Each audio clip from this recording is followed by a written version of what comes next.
Is that better? All right. Beautiful. Here, let me zoom in a tiny bit. Something like that. I feel like your face is like 10% bigger than mine, and the change. I can't tell if it bothers me. It's because the angle. One sec. What? One sec. Fucking okay. What's up, peeps? Welcome to tea time while we adjust our camera settings and Tom gets logged out of everything. Love it. All right. Cool. Guys, welcome to Tea Time, episode 38. Today we're going to talk about Reddit NFTs. We are also on YouTube for people who are watching everywhere else. Welcome. We are on YouTube right now doing a stream with Mr. Tom Young. As we got Reddit NFTs changing the game. We've already seen everyone pretty much jump on the bandwagon. All they needed was Llama and Champ to give their approval, and everyone else said, "Okay, I'm in." So, that's how it in works. my opinion, yeah. Reddit NFTs, the Reddit world, the ideas of online communities makes me excited. So this is something that I'm pumped about. And we have Reddit NFTs, and we're going to talk about the business, NFTs, Web3, how to make money in Web3 from business, and some of the things I've thought about, some of the reasons we've been able to be full-time in Web3. So we're going to talk about it, and we're going to break down the model and break down the book that I read that changed my entire life, that has fixed my issue of business and has made me a businessman now. So we're talking about all the things, guys. Make sure you click that like button, subscribe to the channel, join the kingdom, and yeah, dude, let's get into this fucking tea time. Here we go.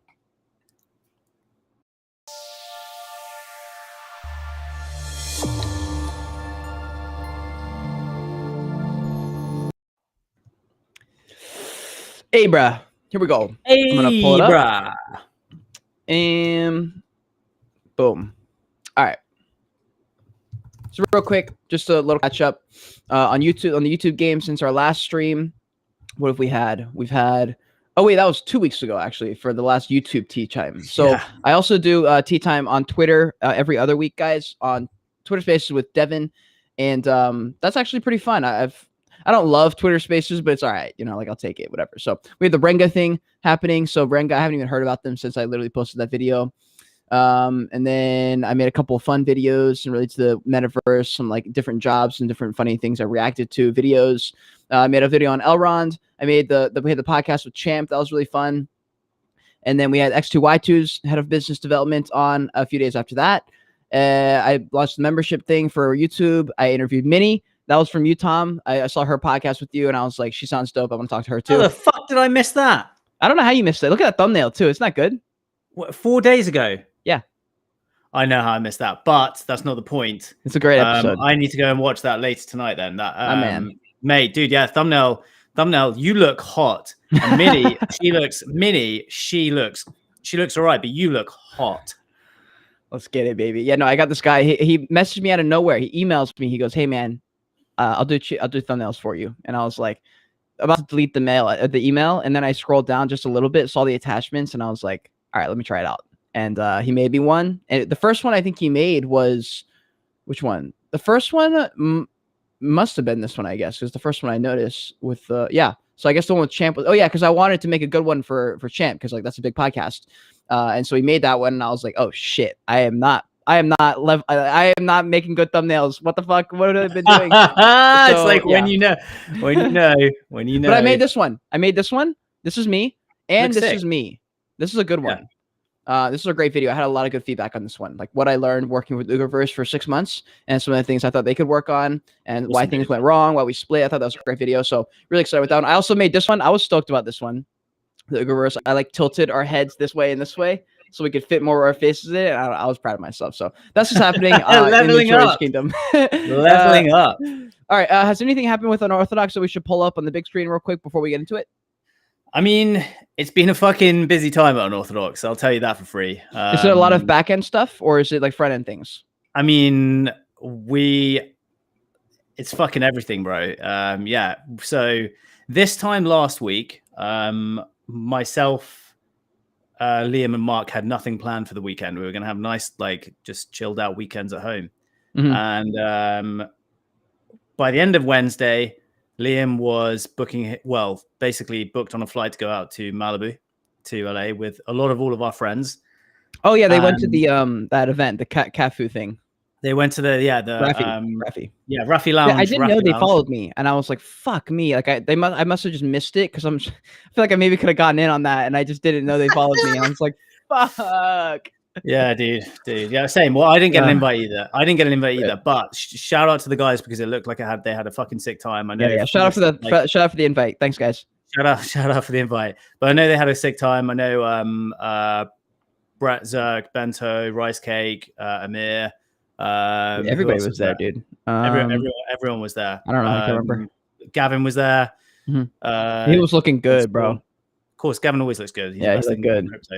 But yeah, so by the end of Wednesday last week, Liam was booked on a flight to go out to LA on Friday, and myself and Mark had been invited to go out to Ibiza on Saturday morning. So we had nothing planned, and then all of a sudden we find ourselves we're both at NFT launch events. Liam is over in Malibu, your side, and myself and Mark were in Ibiza, which was fucking wild. So I had a really cool time, met some amazing people, met some really cool people. Didn't get to, he must have gone to Ibiza. He knows.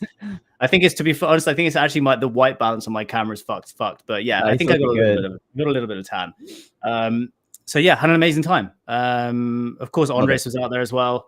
I saw them do some cool shit. They had like a load of, looks like doves or pigeons in a box, and they all went, let them free. I fucking hope they all survived. Is that a metaphor for like women or something? I don't know. Maybe they were letting their females free. Wait, hold on. Am I stupid, or is your face like turning colors as your face was red for a second and then it was orange and now it's yellow? Yeah, it's because it's I noticed this earlier. It's like goes in and out. It depends on like. So if I put my hand up there, I thought my glasses were fucking up. I was like, wait a minute. It's just the time, man. No, it's something to do with my camera. Something to do with my camera. For people who don't know, these are X-ray glasses, so I see through everything. He's just seeing my skeleton right now. He's not even seeing my skin, but he can still see my skin. Anyway, so I had a fucking sick time. Nice. So yeah, we're about to go. We have NFT London next week, which is going to be fucking wild. We have our own party, which is going to be sick. So we've got people like think Gavin's going to be there. We think Champ's going to be coming. We've got Artie McCarty, Popeye. They'll be coming. We've got a fucking load of people coming. It's going to be absolutely ruthless. So nice. Yeah, fucking loads of stuff going on, back end, front end. And we've also, really started. I mean, you know, Raul launched his project Evolve. So that's kind of been announced. We've been working with him for the last few months, and that is a sick one to go check out. Yeah, I was going to say. Really excited about that. That's one that I would recommend people get on early because I think they're going to do some fucking cool shit. So yeah, I cannot wait to dump on everybody. It's going to be great. Okay, sorry. I was going to scroll back and I saw a comment earlier that I was going to address real quick. Pixels Anonymous. Yeah, I'm down. I'll go on a podcast. We saw this. Cade doesn't even have to do his own business development. It just comes to him now. Well, that's what we're going to talk about. There's a lot of things that my online business did automatically that I never really thought about until I read the book that broke all these things down. And then when I started to think about it, I was like, oh, there's a lot of these things that I just did by accident, or that's just the way things happened. And then I was able to apply some of those things and kind of level it up with other funnels and different other strategies and stuff. So if you guys make sure you stay to the end, we're going to do business the second half of this. The first half is going to be about Reddit, but we are definitely going to break down the money, how I make cash flow, how I'm able to get inbound requests still, and how I've been able to literally 50x that in the last week because of a book. Unbelievable shit here in the Jewish Kingdom. So first up, just to make everyone feel sad, we're going to start this episode on a shit note here. I found this video from Watch Your Guru of this guy buying Bitcoin at 30 cents. I just couldn't believe this video, guys. He's on CoinPal, and we're going to watch this video. Motherfucker just like is on this random page. So here's why everyone didn't do Bitcoin. This looks sketchy. Like, what are you buying, right? And he's basically like talking to the camera or talking to the screen. He's like, I'm going to buy this. Huh? Dude, this is legit. You could buy Bitcoin through PayPal. Yes, dude. And this is unreal. 30 cents. And the motherfucker buys 10. I think he buys 10 Bitcoin. He paid $3. He paid $3, got 10 Bitcoin. And he's just screen recording this, dude. Unreal. 2010. you got to know that he unloaded those coins at 60 cents. 100%. 100%. Yeah, he got a nice 2x, and the guy was like, "That's my exit. I'm out." Oh, Jesus. Speaking of, that's wild. I mean, I'm just Yeah. amazed that I'm amazed that is. I'm amazed that there's a screen recording of that. To be honest, I had to pull it up, dude. I had to pull it up. Yeah, and then we'll talk about the other thing about price action in a second. I'm not sure what this is. We'll skip that for now. Hold on. Speaking of things that are pumping, Ethereum has mooned. ETH has mooned. Look at this 7-day chart. What the fuck? What happened? Who came out of nowhere? It was at 13. It's trading at 13.5. Runs up to 15. I'm annoyed because I got paid and then I pulled my money out like here, and I literally like an hour later I looked at the thing and I was like, "Are you kidding me? I lost out on like $10. That's fucked." And Coinbase takes that money whenever I take it out, so I lost $10. So RIP in the chat. So Ethereum pumped. No, I'm not sure exactly what happened there. What I do know is Twitter is reported developing its own wallet with support for crypto deposits and withdrawals. I saw a great tweet by somebody, I forgot, and they were like, "Oh, it's Giancarlo. It's the one you shared on LinkedIn, Tom." And he was like, Twitter, Facebook, Instagram, and like 3 other platforms, they're all moving towards allowing crypto. They're like, it's just going to be a different world, a different landscape. It just makes sense. It makes better sense to be ahead if you're an entrepreneur, to set yourself up and figure out a way to monetize this in some sense. And a lot of people are doing it. I'm in meetings literally every day. I went from having no meetings, hating meetings, like I told Tom a few months ago, to now my week is filled with meetings and I'm being pitched 24/7. Most ideas suck, but there are ideas that are really cool that are happening at the same time. Dude, I'm so honestly, that makes me so happy to hear, because like, yeah, there's no reason why like someone who has put this much energy and attention into this over the last year like shouldn't be flooded with like, opportunities. So I'm excited to understand why, like what's happened, like why, where. Well, part of it's the book, but also like when we had Brett on, that was really helpful. And when I was going back to do the clips, I found like 25 clips from that episode. There's just like fire clips, right? And one of the things he said, which I agree on some level, he was like, I don't make any content if it's not funneled back to something like an offer, which is what basically this book is about. And I thought about it and I was like, am I making any videos that are not geared toward, like, do I make videos just because it's fun? And the answer is yes, a little bit sometimes. But the vast majority of the content that I make is fueled by some type of business backing or an attempt to get some kind of business. And I like doing that. It's fun. I like making videos where there's some kind of back end thing also happening. And I was like, shit, that makes sense. And maybe like I can figure this business stuff out. Maybe I can just figure it out along the way, like I figured everything else out. And so that's kind of where my head's at, I guess. But it's fun. It's a fun new venture. And dude, like money is on the line. Like it's literally money on the line. So it's like I could either not go for it, or I could like take some chances here, do some new business ventures, and open up. I don't know, just open things up. I feel like the last year I've been a little bit nervous to do it because I was aware if you messed up, you get crucified. And then after realizing that after like this bear market came and all these people just forget. And I was like, what the fuck? Like I spent all this effort to like not get fucked, and people fuck everybody over and they're fine. Like Beanie just comes back into the space after a year of rugging people, and half the people are happy to have him back. And I'm like, are you fucking kidding me? I wasted that whole year. There were so many opportunities where I could have had probably a great business thing happen, but I was too nervous to do it, partially because it was like a righteous thing, and then partially because I was definitely just scared. So now I'm at a point where I'm taking the meetings instead of saying no. Just like, I don't know if anything's going to come from it, but I will take the meetings now for the most part. Not every time, but just to like hear it out. I don't know. Like if someone says, hey, we want you to join or try this with us, maybe it can just be an attempt and a trial versus me saying, oh, this isn't going to work. Absolutely. No, I'm not interested, Absolutely, man. Yeah. So, you gotta understand that all of the effort that you've been putting in and continue to put in is putting yourself in a position to essentially receive more opportunities. Like that's the whole point. The whole point is to have options and opportunities. And then, whether you decide, okay, this is the right thing for me, this is the right thing for me.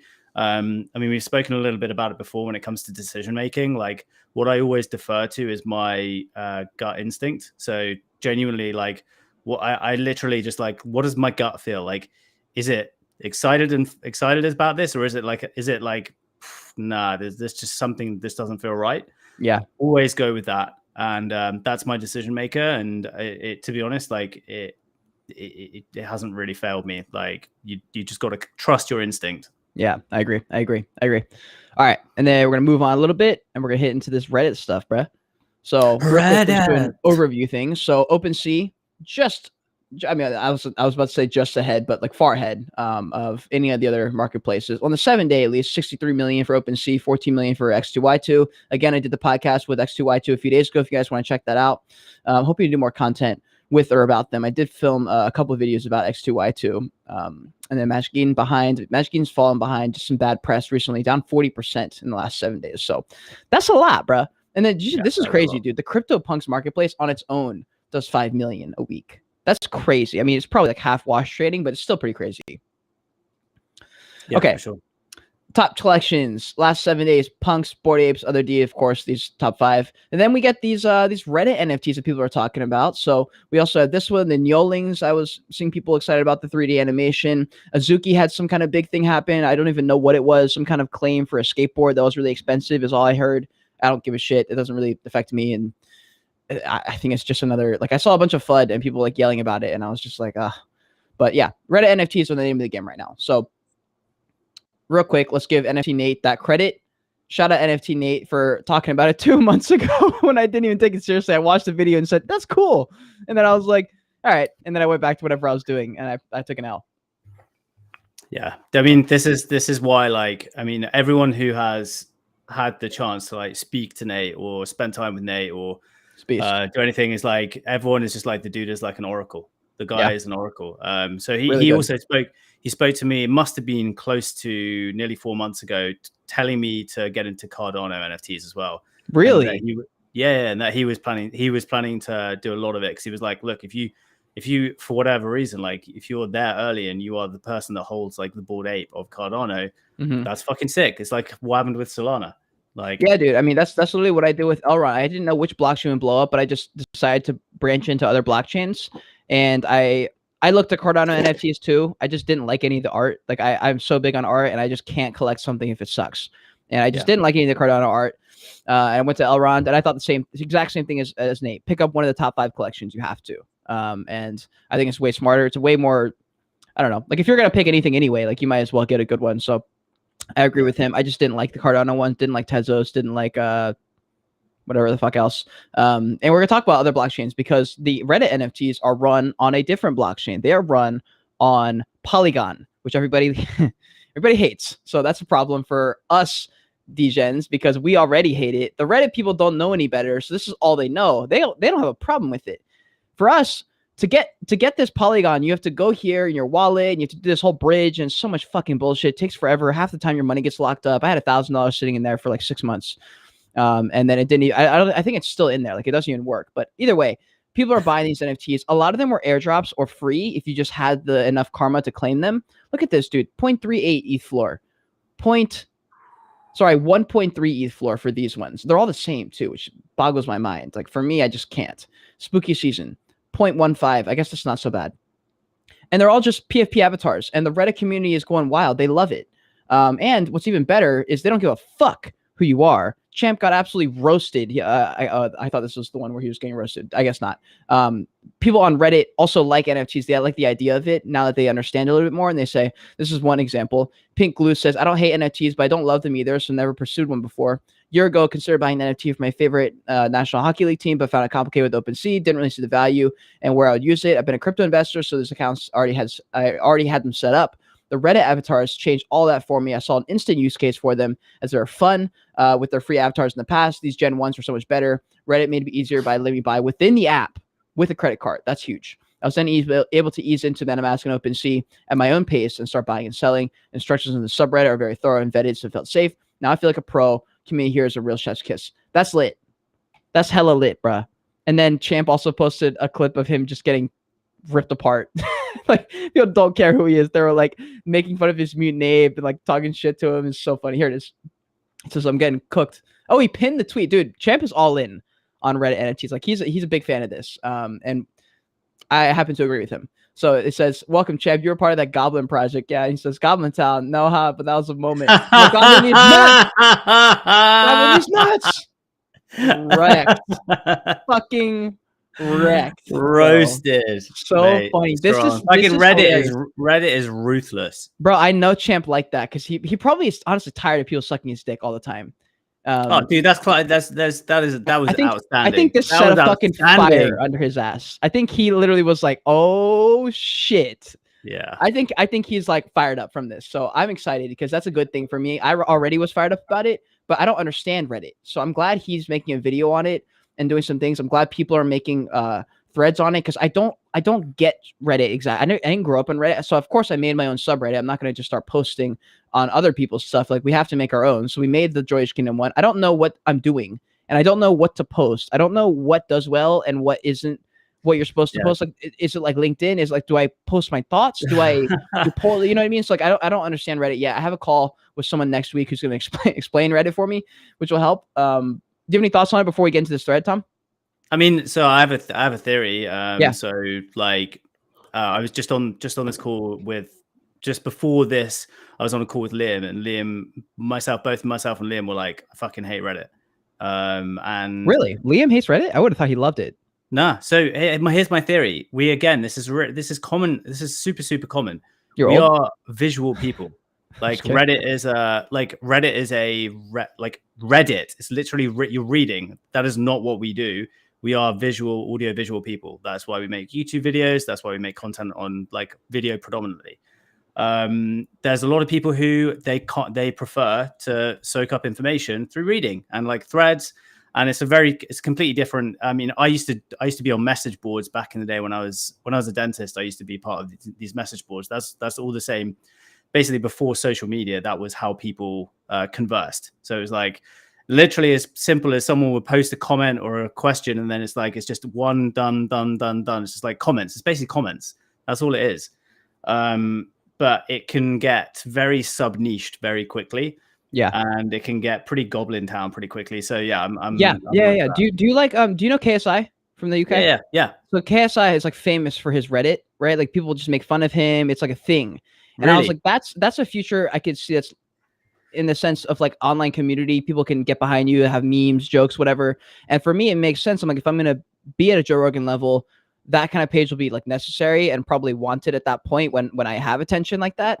And that's kind of the way I look at it. I'm like, I just want the Reddit to have a presence. I don't even know what that means yet. So I got to figure it out. But either way, regardless, if you guys want to join the Joyous Kingdom subreddit, links down below in the description. I would love to have you. And if you know anything about Reddit, reach out. Would love to know about it because I can't figure. I don't know the world of 4chan. Question for you. Because again, I was on just we were speaking to Liam, and I have a bit of a thesis on where this is going with communities. So I think Discord is going to be probably the next big like unicorn social media platform. So I'm talking it'll start competing with Facebook, with Meta, with TikTok, with all of the big social media platforms. It may even become the biggest. And every single brand is going to have their own Discord community. And the reason I say this is that I don't think there's any competitors. I think it's too far gone now. I think they have got a good enough platform. It's like it's good. I personally kind of didn't like it before because I feel I like Discord for me and you. I feel like maybe at a certain point it doesn't work. A lot of projects hate it. I've always had I'd never really had a problem with Discord. But I also look at Reddit as a competitor to Discord because that's the thing. So that was my point. Understand it. That's my point. So the question is so personally, I think like from a functionality perspective, I think Discord has it covered. So obviously we've got voice calls, we've got video calls, it's very, very hyper functional and it works super well for business. It's basically like Slack. Like it's essentially just the same as Slack. And I think there's going to be two different, I think Reddit and Discord are going to be the two different kind of community building tools that businesses, brands, Crypto Dream. This is a good point. Discord getting hacked often. That's a great point, actually. Yeah. Reddit, I don't know if that's like a thing as much. There's not like, I guess if someone hacked me and got access to the subreddit, then but I feel like Discord's just I fucking hate Telegram, by the way. I hate Telegram. Dude, all I do is get scammed on Telegram. It's unbelievable. Fuck Telegram. And the UI looks like shit, dude. Like, what the fuck is that? It looks like it reminds me of WhatsApp. Every time I think of WhatsApp, I think of my sugar mama, and she abandoned me. Oh my God, I'm gonna get all sad. gonna start crying on camera because I lost my sugar mama. R.I.P. Cade's sugar mama. That's the real alpha on how I've been doing full-time YouTube. It's just a sugar mama, guys. It's not guys my business. I'm just gonna break down how to get a sugar mama at the end of this video. Okay, so let's talk about this. According to Liam Herbst, who I don't know who this is. Who is this? Midnight. Isn't this Giancarlo Midnight Labs? Yes. Yeah. Okay. I don't know who that is, but either way, yeah, I'll check him out. Overview. Avatars are the Trojan horse. Reddit is the metaverse with crypto objects. Ooh, I like that sentence. That makes sense to me. Things to watch. Warning. This section continues alpha. Let's dive in. Avatars of the Trojan horse. Versions of the Reddit mascot Snoo in partnership with Reddit artists, designed by Reddit's massive user base, enabling special profiles which makes the avatar stand out and receive special comment privileges, very similar to the hexagon. Avatars are poised to become huge because Redditors care about the benefits. Pseudonymity is commonplace on Reddit already. Seamless onboarding, crypto infrastructure, low price with scalability, supply growth mechanic, combine avatar components to incite more buying.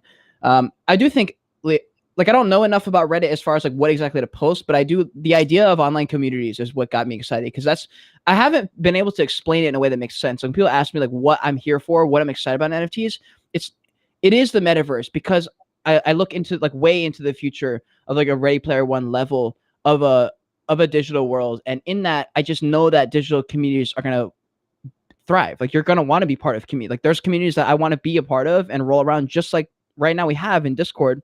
It's cool to roll around with whatever NFT project that you like the most, or whatever content creator you like with the most, if they have a community. And if they have really cool art, that's where the art's going to matter. You know, if you have whatever your avatar is, if it's not dope and you're not excited to roll around in that, it's not going to work. And so I'm excited you identify with whatever that is. And people get it on Reddit. I mean, they're obviously getting it. They're buying these with the sole utility being, I get to put this as my identity. So that's cool for me. Reddit is a metaverse. Each subreddit is a virtual world. The forum-based nature of Reddit doesn't scream metaverse, but has many components: identity, objects, payments, history. You guys can read that later. Avatar will lead to the proliferation of Reddit-verse. That's an interesting idea. Free to own at scale, with red pill Redditors into NFT degens, likely using their custom avatars to speak to their unique interests. The utility and recognition of the avatars will grow as adoption grows. Interesting. Infiltrate other ecosystems. They already partnered with Riot Games to create avatars. There's rumors to be partnering with Sandbox. Very interesting there. That could be really cool. Tokenized community program. Tokenized subreddits can create better content. So basically Patreon, but on Reddit, tokenized. I like that idea as well. It just depends on like if Reddit takes off. It's the best of both worlds, Web2, Web3 for them. Reddit maintains control over their core maker, forum as new crypto asset layer, plus all the users they have, so they bring the exposure. They can profit out the NFT sales and have their assets run through Web3 projects. Web 2.5 Reddit has the resources and crypto shops to pull it off. Founded by this dude, Leeds Moonbirds and VC, Doodles VC introduced crypto payments in 2013. $550 million fucking dollars in 3 years. Subreddit coins 2 years ago. 2x revenue from 2020. Damn.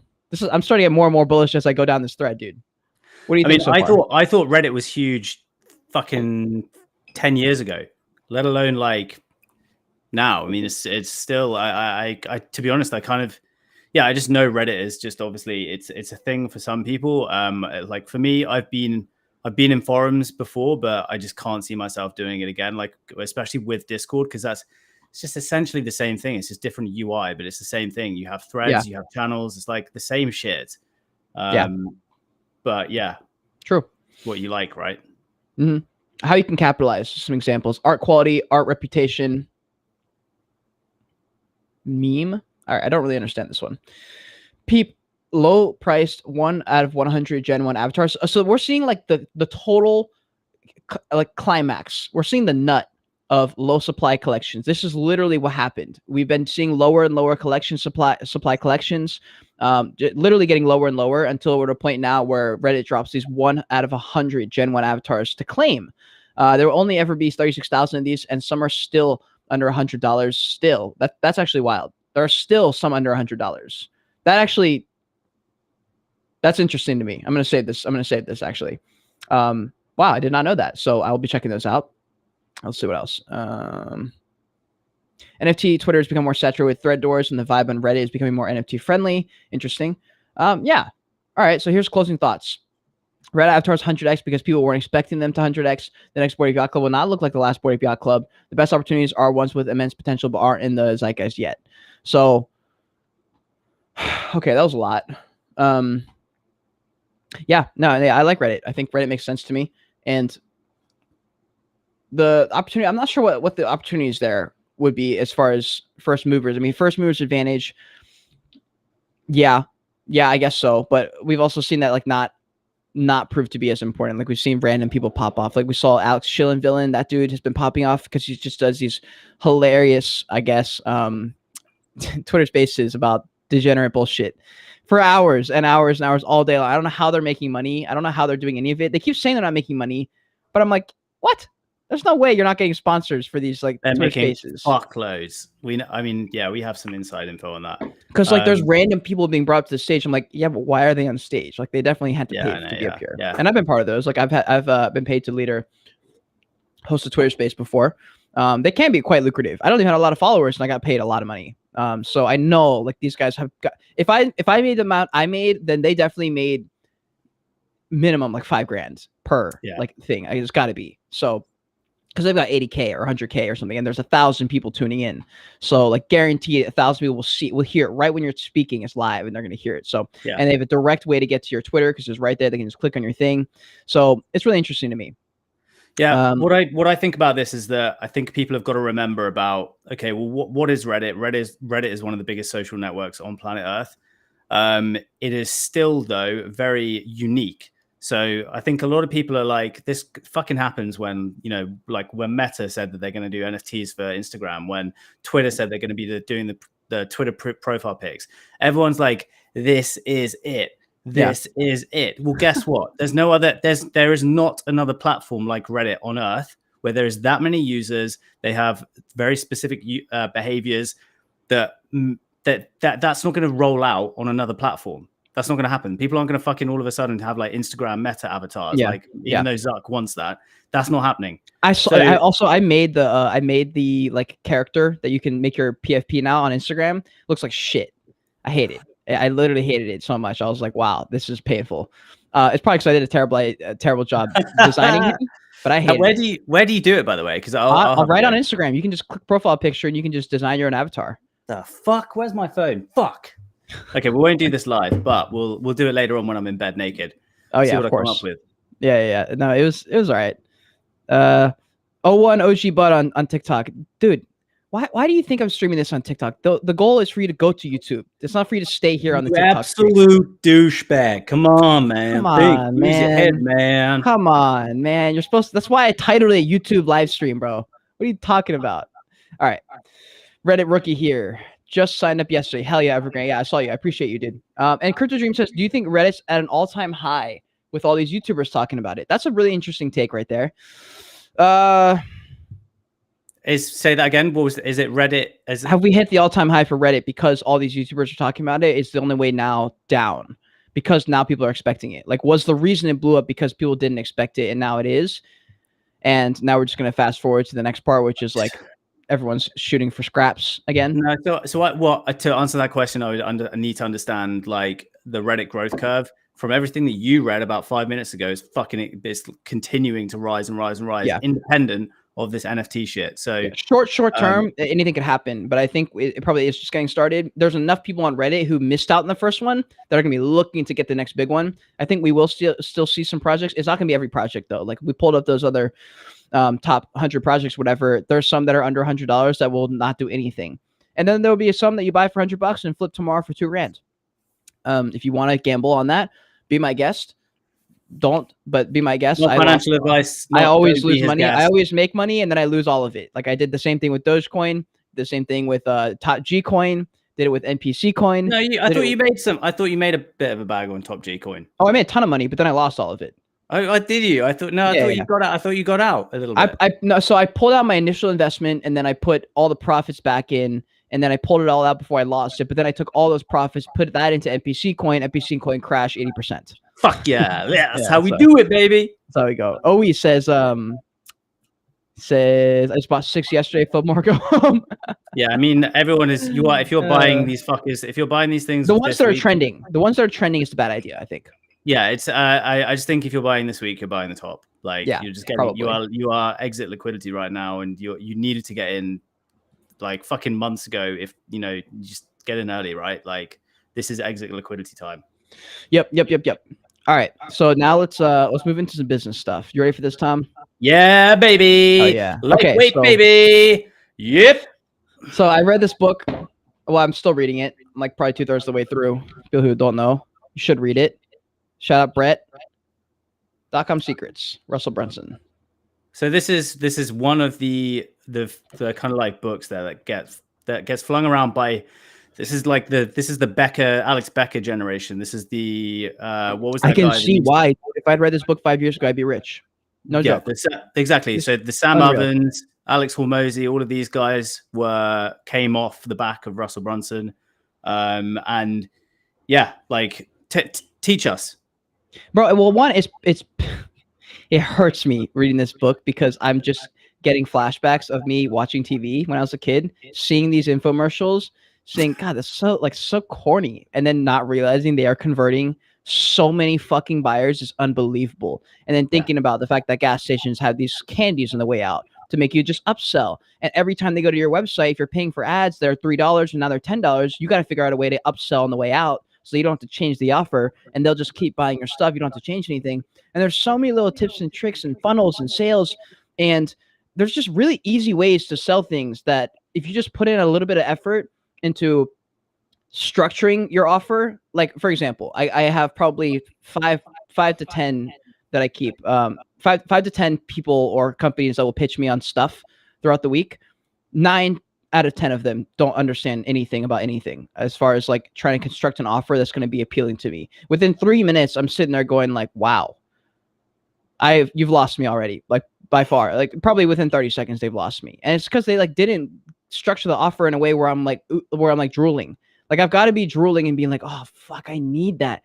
Tell me more. What's the next sentence that's gonna come out of his mouth? What's the next line? And if you don't lead them that way with a little bit of storytelling, there's no way to sell it. They're just not going to buy your shit.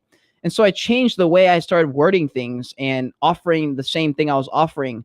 And my conversions went from like probably 15% to like 50%. It was just unbelievable. Like just fucking stupid, dude. Like stupid. Like what the fuck?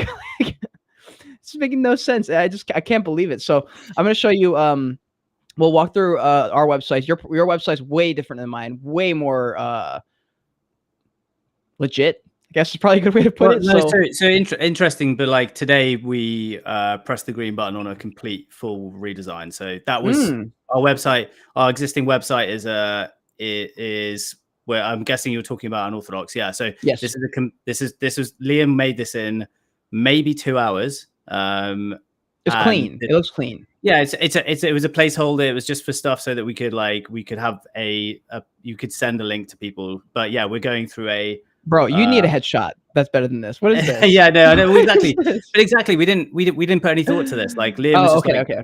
Got it. So this is a placeholder, but we're like today Liam spent the entire day completely redoing one of our like pitch decks. And yes, the pitch deck is huge too.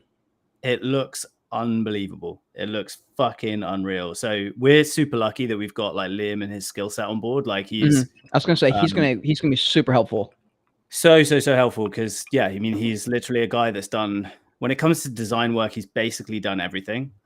Which is so we're very, very lucky. Like for today, he did a deck that if we had outsourced it, it would have taken a week, 2 weeks to get done by an outsourced design team. So he did it in like 4 hours and it looks fucking unbelievable. We're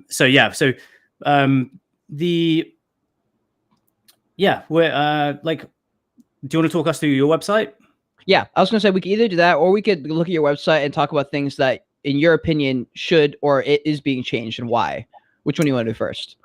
Yeah, let's go through our one. Let's go through the Unorthodox one. I would also actually recommend getting up the Summit Club one, because the Summit Labs is because I completely redesigned that.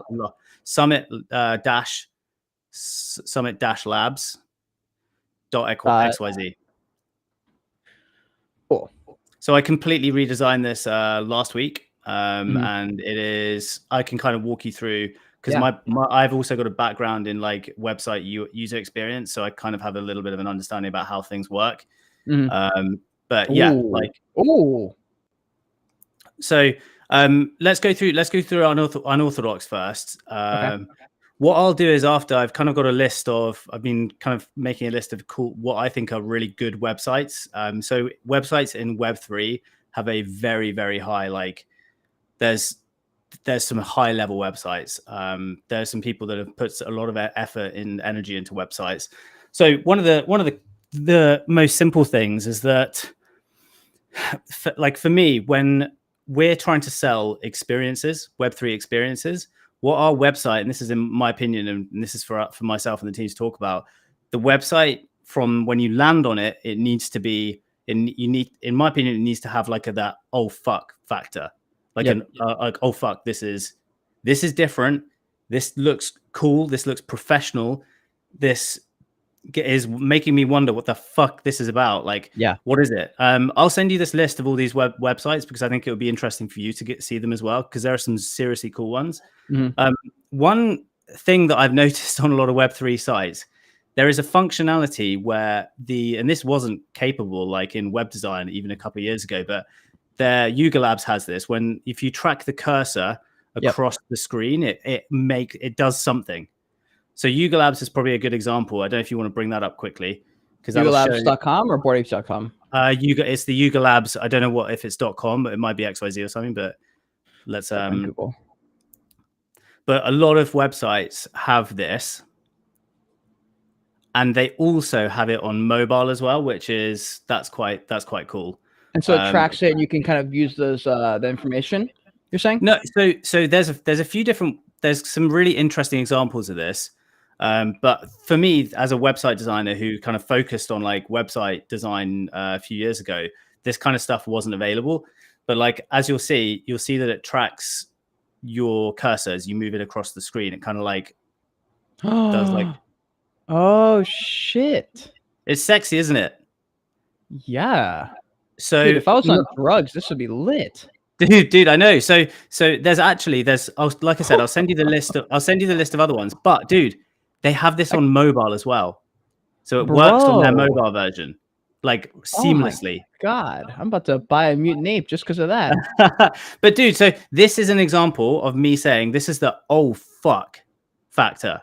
So for me, it's like when you land on a website, what is the oh fuck factor? That for me is one of them. Is like interesting use, like functionality that's a bit different.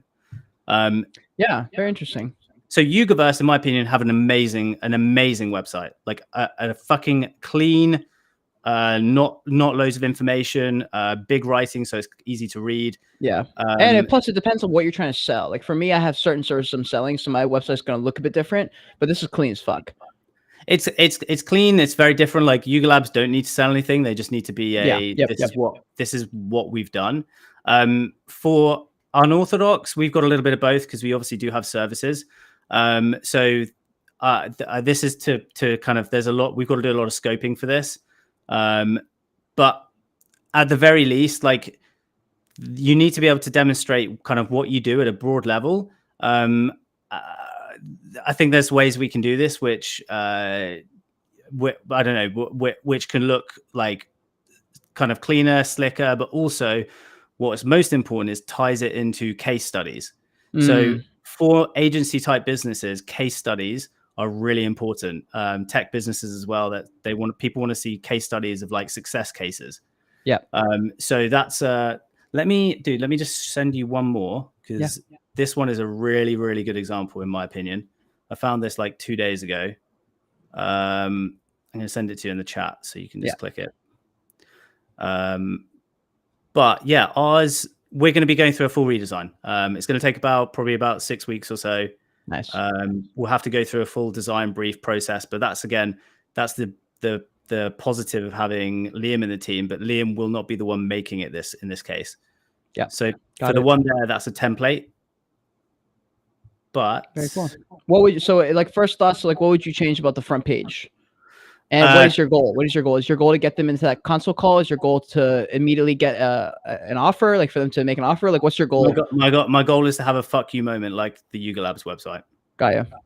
And what's the goal of the business? Like, what's the direct goal? It's like, okay, this would be the ideal thing that happens when they come to our website. They say, "Oh fuck," and then they engage in it. That's the first thing. They literally do a simple thing is drawing their fucking cursor or finger across the screen, and they're like, "Ooh, this is cool."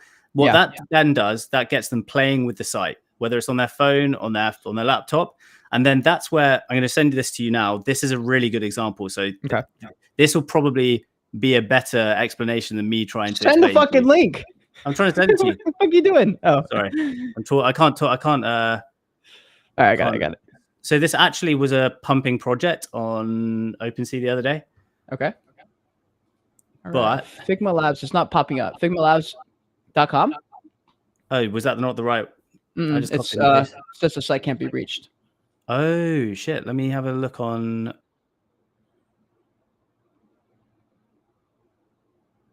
And Tom's audio is gone. Tom, also, I could hear my echo a little bit in the background, and then your audio is gone now. Have you got? It's back. It's back. Never mind. You're good. Sorry, I was clicking around. All right. You're right. Oh, is this like a fucking rug? Ooh. Okay. Got rugged? No. Interesting. All right. So while Tom's looking for that, so the reason my website's going to look a lot different is because my goal is not for people to poke around. My goal is for them to read the first line and say, "Oh, what's the second line? Third line, fourth line, fifth line." By the 12th line, they're like, "Okay, I'm buying this."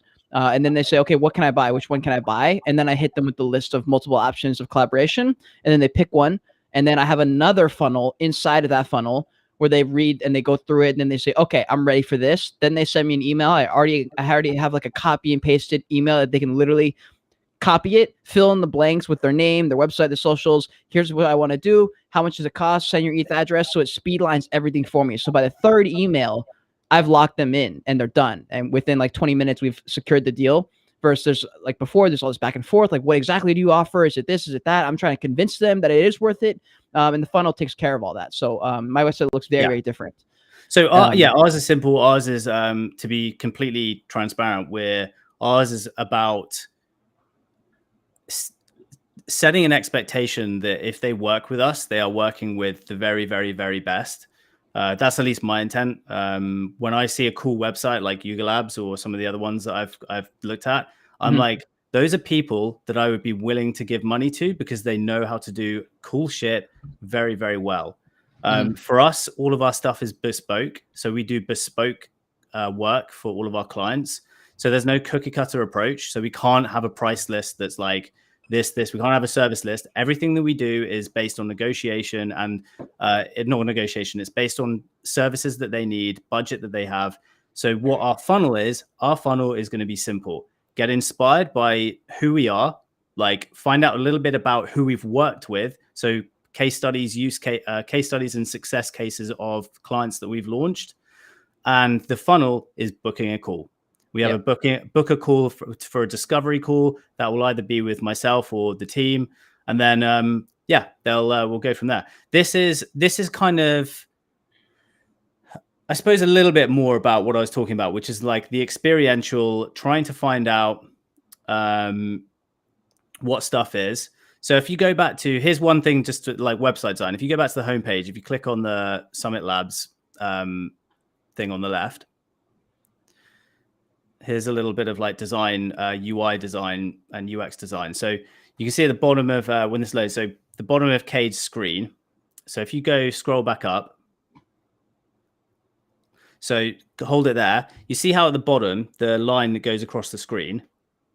So what that does is that, so the above the screen right now is called the fold. So the fold is like if you're having a newspaper, if you open a newspaper, there would be a fold if it was like a big broadsheet paper. So that's why they call it the fold in at the bottom of the screen. So you can see that there's stuff below the fold, whereas a lot of website designers will fill the entire screen with just the thing. So that first image at the top, and it will fill the screen, and it will mean that people will not scroll. People will not scroll. So if there's information down on the bottom, which I think I've just got a sign up newsletter down there. Yep. In this instance. So quite simple. But yeah, the next thing for me is like, I want people to click on the learn more button. Like that's what I'm getting people's eyes to. You see, it says unlock your most elite self, ... And it's the next thing is the next action that you want to take. Yeah. For me, if this was my website and I wanted to increase this even more, the only thing I would add here would be some type of selling some version of a dream, of a goal, of a dream reward, whatever I want to sell them on, whatever that end goal looks like. I would try and do something there, which I guess, that's actually right here, unlock your most elite self. So I imagine when they come to your website, they have some idea of what this means and what you mean by this and your brand. And that's the good thing about YouTube is that like YouTube takes care of that. If you make content, that is your Yuga Labs holy shit thing. Like, oh, they do good stuff. They do this, they do that. For me, it's the YouTube, and I make very specific videos, like I've talked about. I've always talked about this, but I've always made videos where I want a CEO of a company to see my video and be impressed, not a 15-year-old kid.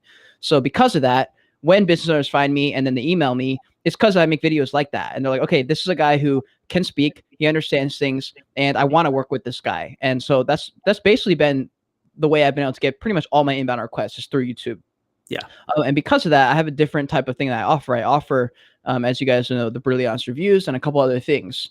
And so when you come to my website, it's very simple. I made this literally on Google Sites, like fucking the most basic shit as possible. And I'm probably going to have to upgrade this. Right now, I'm just working on like the layout of it. So it's just got like a banner that I made and I'm getting upgraded soon as well. At the top here, we have about, we have business, which is the homepage. I don't really want / need a homepage. I'm thinking about adding a portion here, like an about me, but most of the time when they come to me, they already have an idea of who I am, what I'm about, and what they're looking for. When they already get here, they already have an idea. So I have about me, I have my social media, and I have my, the merchandise. So come here. Building a business or NFT project in Web3 is hard. It's a 24/7 job. Most have issues getting clients, investors, or partnerships. The great thing is there's usually a couple of easy fixes on your website content. So immediately, if you're here and you're looking for a service that I offer, it's likely because you're lacking business clients or investors or partnerships or general exposure. And then I outline, here's what you're missing. And there's actually a way to actually fix it super easily. And then they're like, okay, well, what is it? I got to know. So then they have to go to the next part. And then I start to qualify myself and say, well, creating lots of content out here on my YouTube channel, been able to run a successful online business here the last 13 months, just like yours.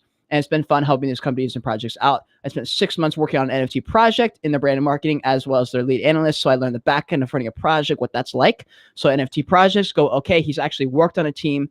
That's very helpful. And then I say, after coming through hundreds of websites, I found it truly is just a couple of issues that are holding these companies back. Good news is whether you're a new project minting soon or a project that already minted, which expands my reach and people, any project basically can now reach out, or any Web3 company, there is a way to remedy this.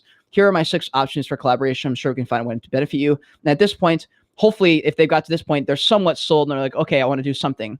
And then I have the Brilliance review offer. I have the marketing video for their website. This does not go on my YouTube. As you guys know, I don't do promos. So this is not something I promote, but this will be something for their website. So this is one that I just thought about recently. Shout out Andre. It's just an idea we came up with, was to, because I'm known for the audits and that's something I can do well, and I've made videos for a long time. And now that I have this newfound business sense, I was like, oh, I can start to attribute this to videos that would go on their homepage. Like this would be something for like, for example, if Unorthodox came to me, I could have a 60 to 180 second video, 1 to 3 minutes here, where it basically explains everything they need to know in a more promotional aspect. Like, here's exactly what we're trying to sell you. Here's some of the results that you can expect to get. Here's our team. Here's why we're qualified. Here's why you should work with us versus this other team. Boom, done. Done and dusted within 3 minutes. They already understand everything. And now they've got this beautiful funnel where they can go and check out whatever you're trying to offer them. So that's what this marketing thing is for you. And I basically sell them on this. I'm like, you made the website and your social medias and then nothing. You pay for all this stuff and then nothing happened. Wow, I have some fucking typos in here. Whatever. It's just one thing, 1 to 2 minute video on your thing. And that makes the obvious next step. And then I basically am selling them on this idea that this is the main thing that they're missing. And then I outlined an example of this. Like I got into the space a year ago. I got in because of a YouTube video that I made that got literally 200 views. One person saw it and offered me a full-time job. That's the power of video. And so that's just, again, pushing them to say, oh shit, the possibilities are crazy. Like, I need to know how to do this. And then I talked about, I made my own marketing videos for my own online business, the Brilliance reviews, which were a success, my first online business. And it still brings in clients in a recession. It still does, guys. It is why I still don't know how. It's crazy. And people knew that I was the answer to their problems. And I solved a problem that was instant, an immediate problem today. People can come to me today and I can solve the problem today. And they know that I'm the guy who comes to go to, because I have so many different companies and projects I've done it with. So typically it's word of mouth and then them just scrolling YouTube. So that was my secret to getting tons of clients and paying clients. This is what I hope to do for you. So at this point, hopefully the idea is that they're somewhat sold. And then I say, so what exactly do you get? You get that 1 to 3 minute video for their website. This is meant to be the first thing that people see once they discover you, and a shorter version, 30 to 60 seconds, that you can post on YouTube Shorts, Reels, TikTok, Facebook Reels as the funnel. Then the funnel brings them to the website, and within 3 minutes, they've understood everything about your business. Boom, they're done. And that's what this is. And so I basically outline and explain what's going to happen. And then I say, if you're ready to move on, complete and basically get this shit done, you can literally copy and paste this next part and fill in the blanks. And I haven't even like marketed the website, but I've gotten tons of emails with this exact thing. And I know that they've gone to my website now. I know that they've already read everything here and they got to this point. At this point, by the time I get the email, I'm already ready to close. I'm basically 2 emails away from closing. And this funnel that I just walked you guys through, and there's a few different options on my website if you guys want to check it out, that changed the game entirely. Like that, my website did not look anything like that before. I basically had another page that said things I offer, really honest reviews. I did this many reviews. Here's what you get. Here's the packages. And that was it. And I would spend the first 5 emails trying to convince them that they needed it. And this just does the work for me. By the time they send me the email, they're ready to close. And it changed everything. So shout out Brett, because that book was fucking nuts. Yeah, man. Like it's funny because I had a taste of this for the last couple of years doing like it's because you have to do the same thing when you're doing like ads. Like when you're doing paid ads, you have to have that. And like one of the most common not hack, but like kind of changes in the whole like paid ads, especially when it came to e-commerce and products, like was having a page like this, which is essentially like a landing page, which takes you through essentially what a customer journey would look like at every stage of handling objections. So what are you concerned about? This, and this. I like allay those fears by doing this, and this. Oh, sorry. And, I don't know why I just started laughing. I just got excited.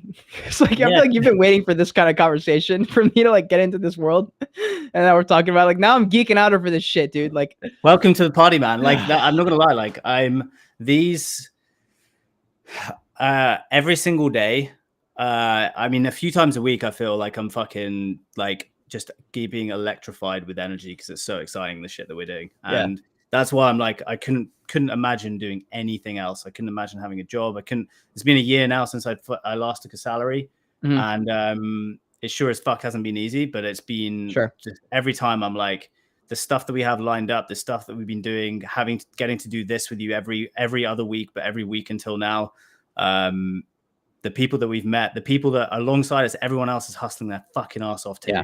That's cool because it feels like you are just, that you can't let up, and you feel like, it's an incredible feeling. And I think like what happens is when you kind of get past this stage, maybe 10 years time, 20 years time, and things are a little bit less like fast paced, exciting, people look back and they're like, oh my God, like you think you're going to look back and be like, I hated those times where things were so stressful and so fast. And it's like, actually you look back and you're like, those are the funnest times ever.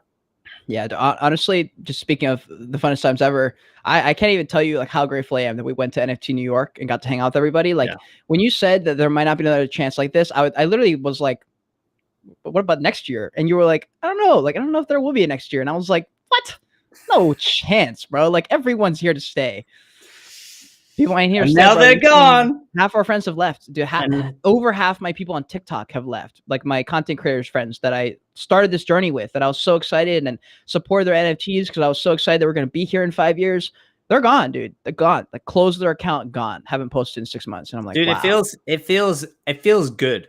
It feels fucking good because the stuff that we're doing, this, like you said, like we're still here. We're still making videos every single fucking day, every single fucking week. We are still here. And a lot of the people that we're in New York with, they're all still here too. Yeah. And they're all still like, it's very, very exciting. Like, it's very cool. And plus the people who are here, Ash, what's up, Ash? Well, we need to get Ash on the show, actually. Ash, if you want to pop into this show, need to get Ash on the show. We do. Ash, if you want to pop into this show live, like right now, you can do it. We'll send you a link. We'll send you a link. No. Yes. Say Y or N if you want to. I'll send you the invite link.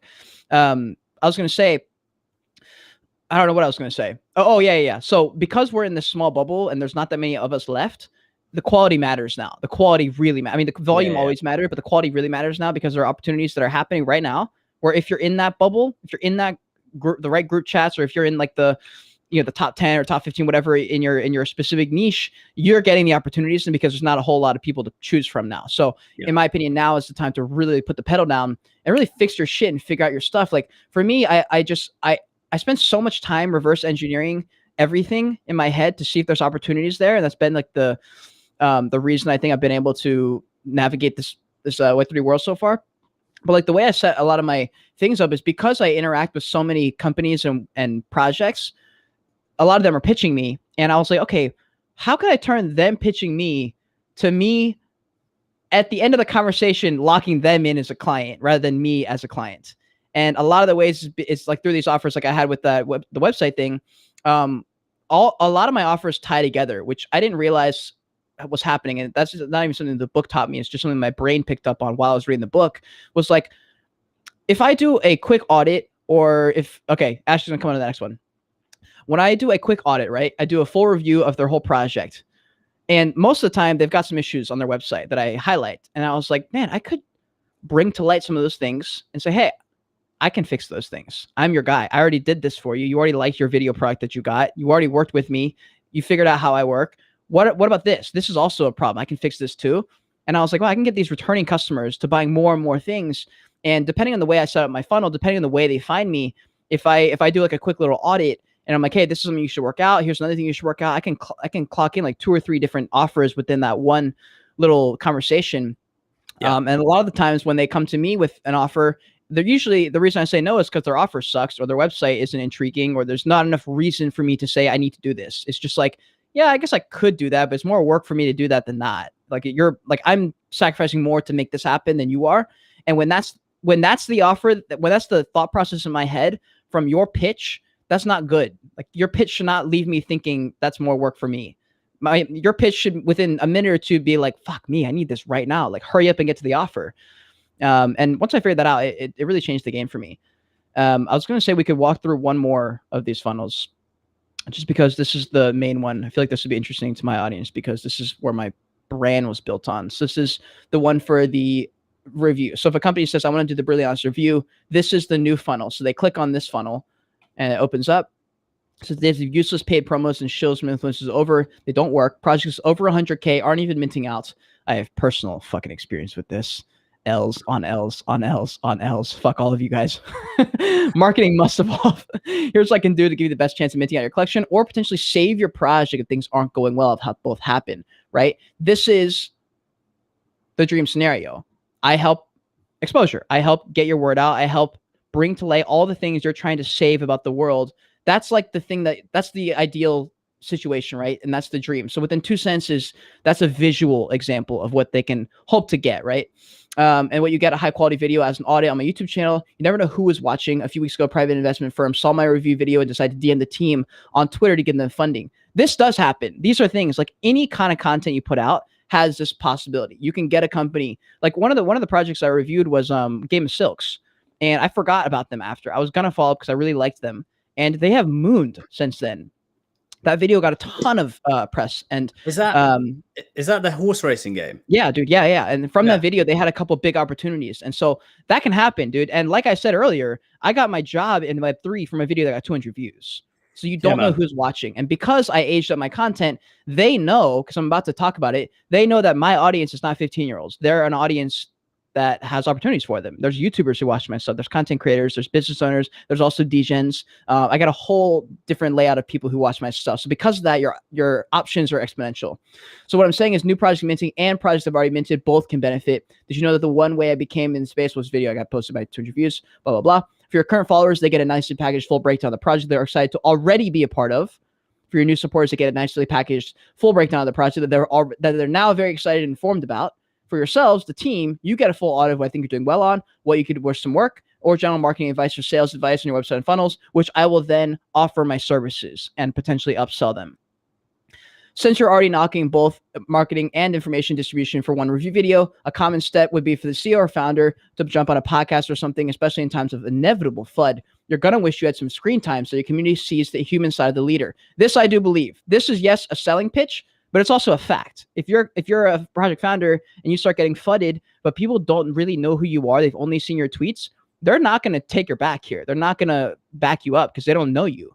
So you have to. And so you have to earn that trust in the community. They don't trust you until they've actually seen you speak. So in order to get your best bang for your buck, now here's the offer.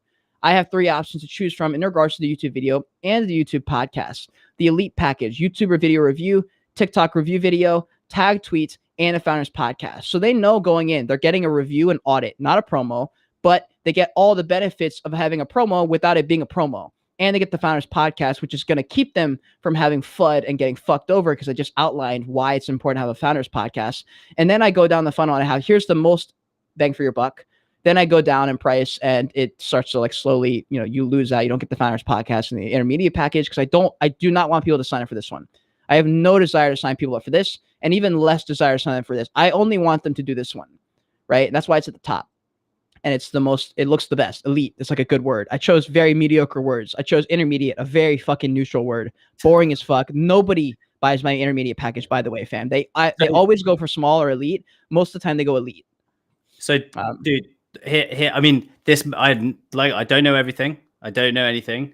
I'm gonna say it like this.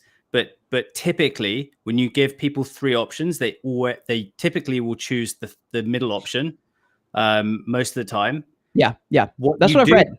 What you do to buffer that is your elite package, you make it the intermediate package, and you price it as the intermediate package. And the top one, and this is what Alex Hormozy is really good at. The top one is a package that for most people is painfully expensive. Dude. Is painfully expensive, and it price anchors them. Oh, wait, dude. So all right, you just solved my problem, because I had a 4th option, but I haven't listed it because I didn't want 4. So that's perfect. I'll just cut out the intermediate package. Don't do 4. You have 3 options. I'm going to cut out the intermediate. I don't need it. So well, this is the thing is that it's a psychological thing. It's a psychological thing. So when typically speaking, people will go for the medium package, and you kind of want people to let's just say you want people to close the immediate package. For you, that's the best profit margins you get, the most time commitment, whatever. That's the best. So you need to package that as that's what it's going to be. This is how much it's going to cost. And you have a top and you have a bottom. You have an offer at the top, which is painfully expensive, but 10% of people will go for it. And that's a fucking win, because no matter you will get loads of margin. You won't necessarily have to do too much work, but what that does is that sets a price anchor saying Cade is worth this much. He is worth this much. And then what they do is they're like, well, and I'm telling you this from basically all the clients that we've had. No, this is genius. We close them at the middle. Yeah, but this is so the next book you need to read is the 100 million offers. I'm gonna get there from Hormozy. So it's the 3 options. One is the price anchor, which is super expensive, but 10% of people will close on that. Right. Great for you. The middle one is what 80% of people will go for. And then 10% of people will go for the bottom one. But yeah, you price it so that the middle one is where people will go. And that's what you want people to buy. Okay, that's genius. Because the 4th package I was going to offer, which is now an upsell, it's not really listed here because it's something I follow up with. Perfect. It's usually after the review is okay, hey, so you saw in my review, I mentioned that this is missing for your website. By the way, I offer that. And I can do that right now for you for this much money. That was my original offer. And that basically is fix the website and do better stuff and have the video, which is a super expensive upsell, which is tough for me because I'm like, man, they already spent this much money with me. It's going to be hard to get them to fork over another large sum of money, which is going to be more than the review actually, because for the website promo, because I think it brings a lot more, well, I don't know. I'm not sure exactly. I think it brings more value, in my opinion, to have that on your main website. But maybe I should make that the full package, have the elite package in the middle and then the small package at the bottom, make the full package, everything in the elite package plus the website. And that would just be a super expensive version of that kind of. You want the elite package, the top package needs to be all of your services. That's so for us, we have for Unorthodox, we have a basically a complete full launch package, which is where we do fucking everything. So it's everything: Discord management, Discord setup, social media channel setup, social media channel strategy, delivery, execution, consultancy, advisory, fucking everything. And then we have that as an option. And some people want that. So that's all of your services. So the top one should be all of your services. Oh yeah, consulting. I forgot about a top that. price. Yeah, so exactly. So all of these different things. You've Fuck got yeah, think dude. about dude. You fucking have your own Discord. You can offer Discord advisory, Discord setup, Discord mods. You can do a lot of shit, dude. Community managing with Bryce. I can just hire him out. All right, Bryce, I'm signing you up, bro. Whether you like it or not. I mean, I'm basically just giving you away what we do, but I mean, it's the same thing. But you're like, think about the top package should be all of your services rolled into one big fat package that makes it clean. That's really smart. I like that, man. Dude, that's a great point about. I didn't even think about offering those kind of things. Now I got to go through it and make a list of things that I could potentially know about just from things I've been doing in Web3. That's very interesting to me, actually. Well, I'm really glad I brought this up. That's not something I would have. Yeah, maybe I would have come to that idea. But at the same time, man, like I would just sit down and have on a notepad and just think about all of the skills you have. And I'm telling you now, you have a lot more skills than those things that you have just like got on the website. Think, be granular about it, man. Like I've seen you've done your own like artwork on an iPad. Like, you know how to mint collections, like there's a lot of stuff you can do. So think about it. Yeah, that's a good point. Yeah. Sweet. Well, lit. Shit. All right. Well, that was cool. I was not expecting to have even more things I could sell, but that sounds good to me. next, yeah. Finish the book, and then I'll finish the book. $100 million. It's honestly hard because like as I'm reading the book, I have to stop and do stuff. Like I read the book and I'm like, fuck, I gotta change this. So I'm like interrupting the book because I want to finish it, but I also need to apply it because otherwise I'll forget.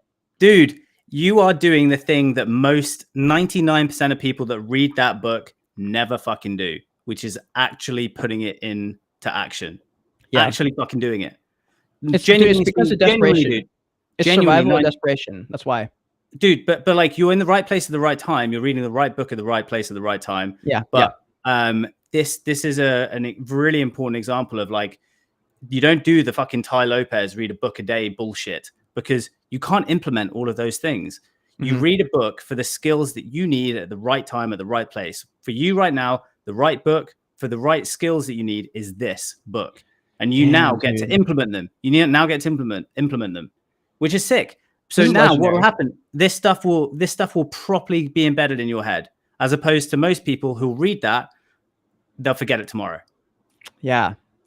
Dude, yeah, it's changed my brain permanently. Like it's actually, I feel it in my brain when I can feel like new pathways in there, like for real. Like I've never thought about things like this. Like when I read like a chapter and I got an inside look at what the way he thinks about things, and I see like the infomercials on TV in my head again, and I was like, oh my god, dude, that's so fucking smart. And then I remembered that when I did video production, by the way, I can hear myself like in the background. I'm not sure if that might be my mic. I don't know. Wait, let me say something again. Yeah, I can still hear myself echoing. Hold on. Try it again. Yo. Yeah, I can still hear it echoing. That's weird. I didn't hear it before. Let me put my headphones in. Okay.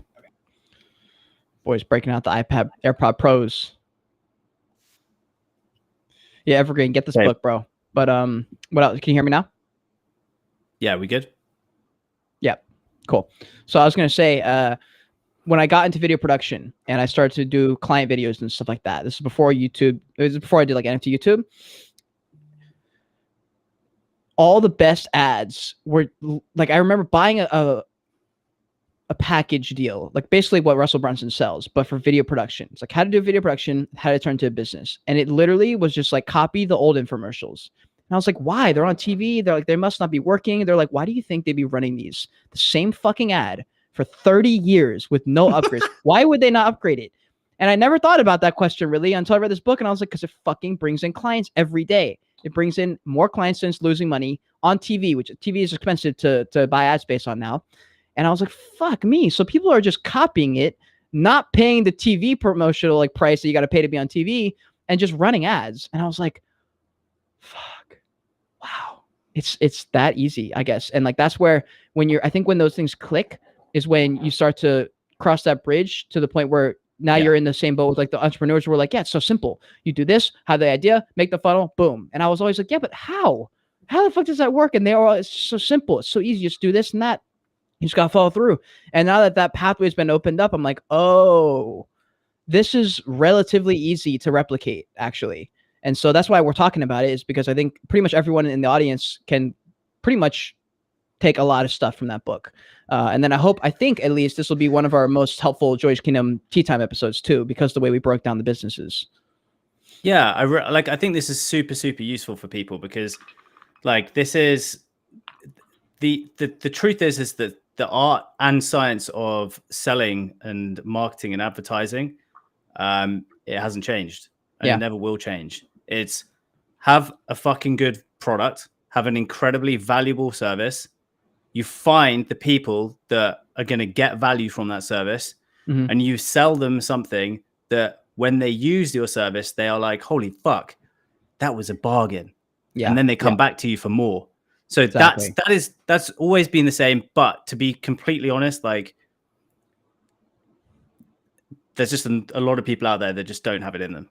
Like they just do not have it in them to understand that what the game is. The game is selling a $1,000 product, but delivering $10,000 worth of value. That's the game. Because that person who gets an extra $9,000 of perceived value is going to go tell their mate.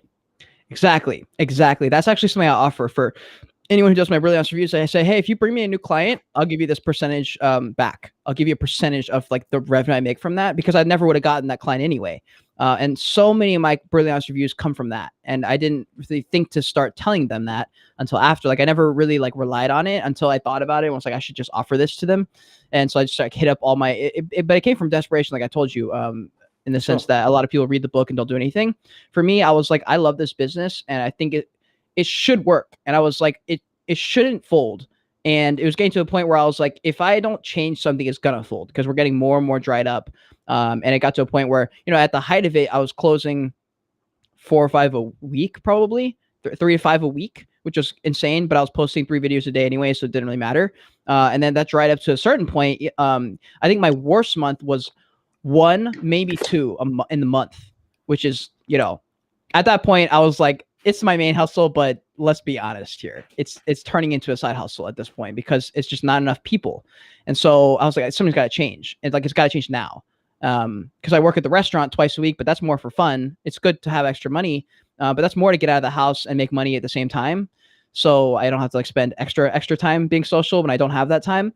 So I just go out, have fun, flirt with people, make money, get another skill. And now I'm in a bar scene in Seattle, which is a tech hub. So it's like win-win-win in all directions. But I don't want to rely on the restaurant and have to work 4 days a week, 5 days a week again. That's not something I want to do. I'd rather just fix my thing I have, which is working, and make it better. Yeah. And since then, I closed, I think, 4 deals in the last like 72 hours. And it's just like, what in the fuck did I just can't believe it. I'm so stoked for you, because you put in so much fucking energy and effort. Like I'm pretty happy saying probably the most out of any content producer that we've seen in the last year. Like definitely consistently. And I'm glad that you've come to an understanding. To my senses. Like, wait, well, not come to your senses, but you just again with all these things, like it was the right time, the right place. Like we had tea time with Brett, and alpha. This is just how it happens. Like life happens in a sequence, and to be honest, sometimes all you have to do is just keep showing up, and then something's going to land on your plate, and it will open your mind. It'll expand your mind, and that's what's happened. And you're like, fuck, like, and that's honestly just the start. What you're doing at the moment is you are giving yourself the most perfect fundamental foundation for understanding how business works, which is product, fucking someone, sell, repurchase, upsell. Like it is a cycle. It's fucking simple. But what you have to do is you have to know where your strengths and weaknesses are. And you have to learn how to get yourself out there. And then, you know, for you, the next thing is going to be like, it's simple advertising. It's like, well, I'm on TikTok, but how do I let my TikTok fans know I do this? How do I let actually, my right now YouTube... I have, and that's the power of the network, right? I know a guy. Yeah. He's a rapper. He also owns like 12 different media companies, and I'm basically just gonna have him teach me all of it. And I was like, look, you understand Facebook ads. In fact, you make millions of dollars doing this shit. He's basically a rapper who helps other rappers get their shit out by doing the media part. Because he was like, look, I can make good money rapping, good money with covers and stuff like that. He goes, but the real money is advertising for other people using my platform, and then using a bunch of companies that people don't know it's me, but since they work because I use them on myself, it will work for somebody else. And so he does that. And I was like, okay, I'm going to have him teach me Facebook ads, Instagram, like LinkedIn, whatever the fuck else. And that's the power of the network, dude. You're right. Yeah, dude, it's happening. I think like I can tell that this is something that like it's been like a fire that's been lit, and you're like, oh bro, shit, I'm going. This is it. And now, but this is why it's a game, because it is fun. It is fun because it's a game, and you never ever stop learning the game. Like the game always has new rules. And it's fun seeing people like Alex Hormozy find new things, because I'm like, motherfucker has no excuse, has no reason to do anything at this point. The fact that he makes so much money, he's retired, he's good to go, but he still like goes out there to try and learn something new. I'm like, if that motherfucker can sit down and say, I learned something new, then I have something to learn. And I have to do things. But that is why it is a beautiful, beautiful game. That's why I chose to move away from everything that I was doing years ago, because I was like, this is where I want to be. This is the best sporting arena on earth. This is the level playing field for fucking everyone. Exactly.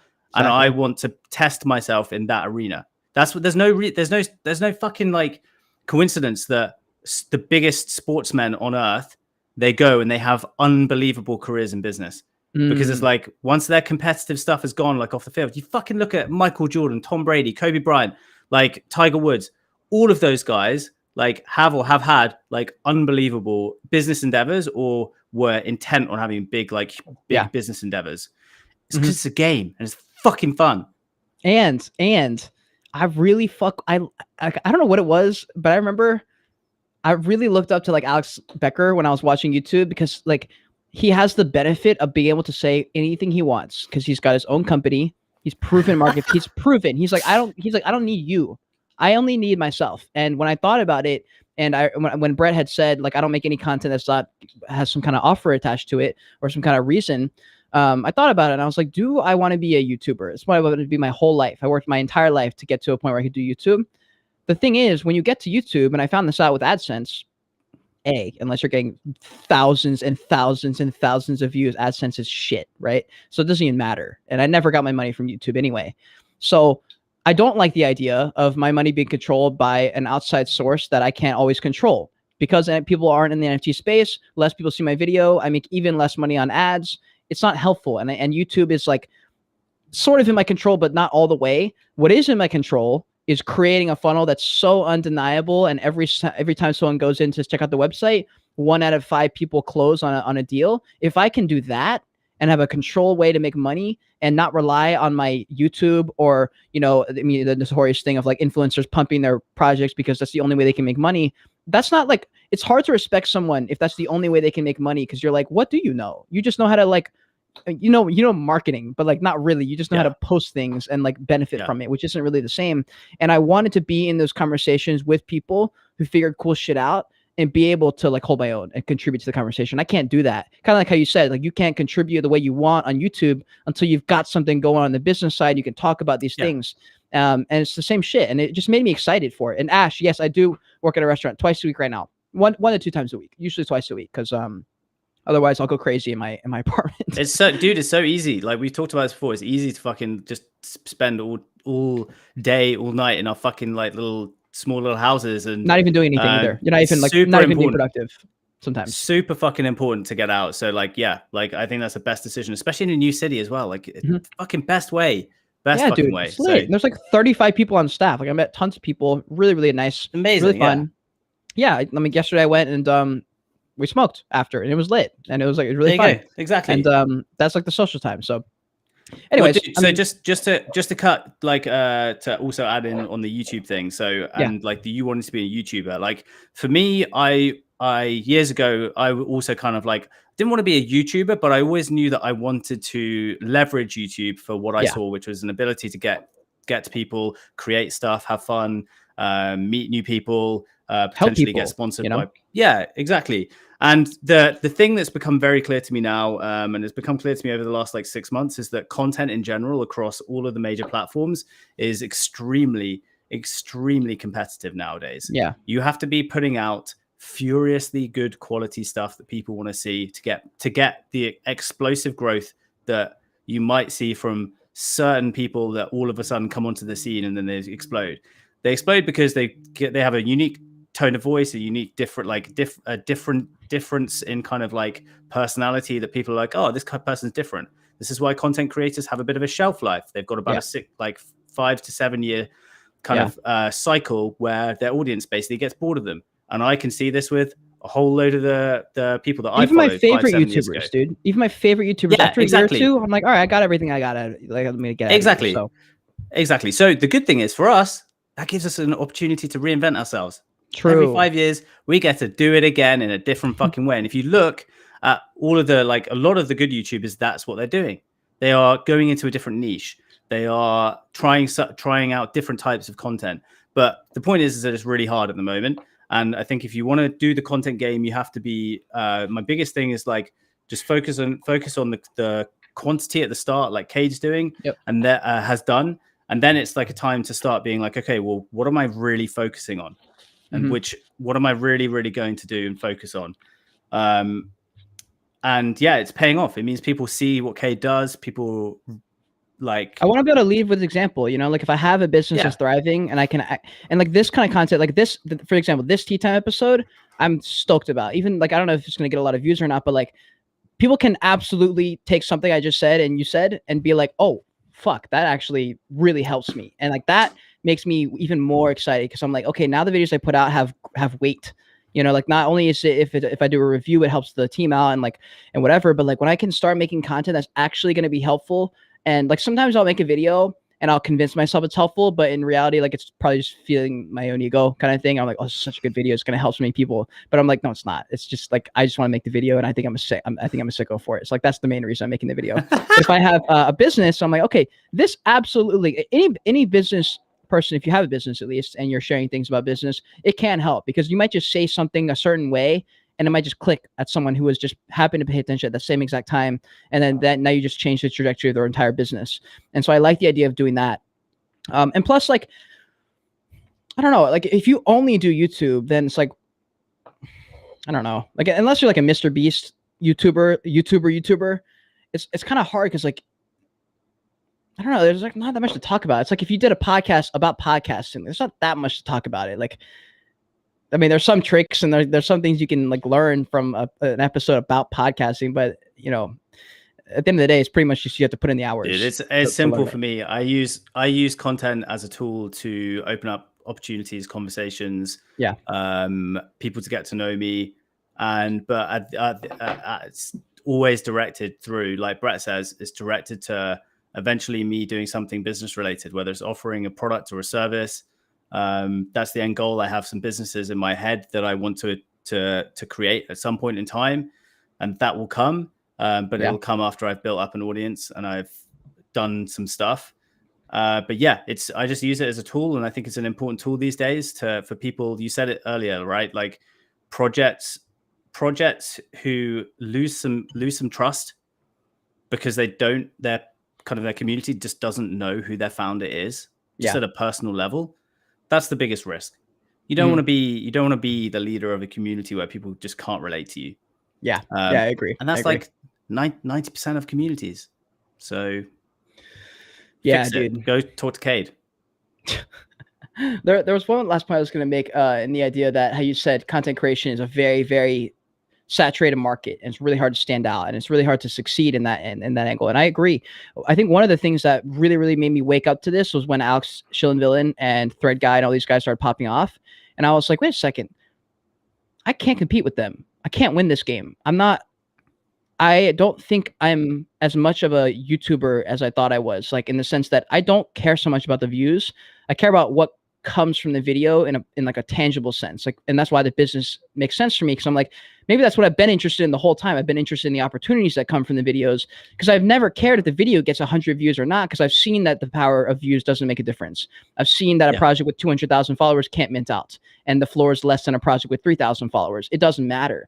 And when I saw that, and I saw the influencers popping off, and I said, oh, it doesn't matter if I have 40,000 followers or 8,000 or 9,000, because I had a whole business that survived with under 10,000 subscribers, 10,000 followers. Still, I don't have 10,000 followers or subscribers anywhere, except for TikTok. But I don't even count that. I got lucky on a couple videos that I got a bunch of followers from. But it just doesn't matter. And I can't compete because I don't care to compete. I don't want to host a space about bullshit. I want to host a space that's helpful. Like, I want to do a podcast or a clip, and I want Tim Ferriss to see it and him be like, oh, that was cool. But if I make a space, if Tim Ferriss hears a space by Sean Villain, he's going to be like, what the fuck? Get me as far away from that idiot as possible. I mean, I'm sure Sean Villain's a smart dude, but it's the most degenerate conversation ever and about nothing helpful. And I'm like, I don't want to do that. And I can't compete because 1,000 people are in that one. And then I do a space or a YouTube and there's like 10 people, 20 people, and I'm like, I don't care. Here's the alpha. So me, Liam, and Mark, Unorthodox, have been talking about this a lot. Brett talks about it a lot, and he's been publicly said it on this show. He doesn't give a fuck about the degens, right? Who are the people in those Shill and Villain spaces? They're the echo chamber. They're the echo chamber. That's builders. There's some builders in there. I'm like, what are y'all doing? No. But we say builders. They're not fucking. They are. This is the echo chamber of Web3. And the opportunity of what we're doing right now is outside of Web3. It's where everyone else is. And how do you get access to them? How do you get through to them? You don't spend time fucking in the little like walls of your own, your own confines. You don't stick within your own house. You go outside the house and you fucking go find new people, new business, new opportunities. Yeah. Yeah. That's what we're focusing on. That's what we need to be focusing on. That's what you need to be focusing on. That's what Brett is sure as fuck is focusing on. And local, dude. Keep going. Sorry. And of course. Yeah, of course.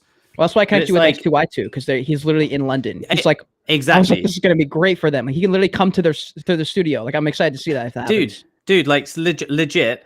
It is. You're so right. And that's why we were like, we have to do this in London right now. Like, we need to be the people that are doing this, because the opportunity is so fucking big.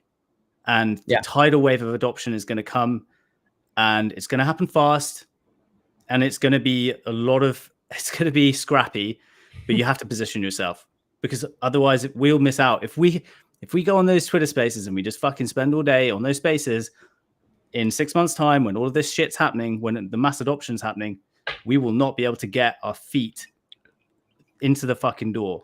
We just will not be able to do it because the door will have shut. Yeah, it just depends what you're trying to get out of it. And I just know for a fact that my opportunities have not come from being in Twitter spaces with random people. It's not come from trying to get followers. The followers help a little bit. In my experience, they haven't mattered as much as I thought they would.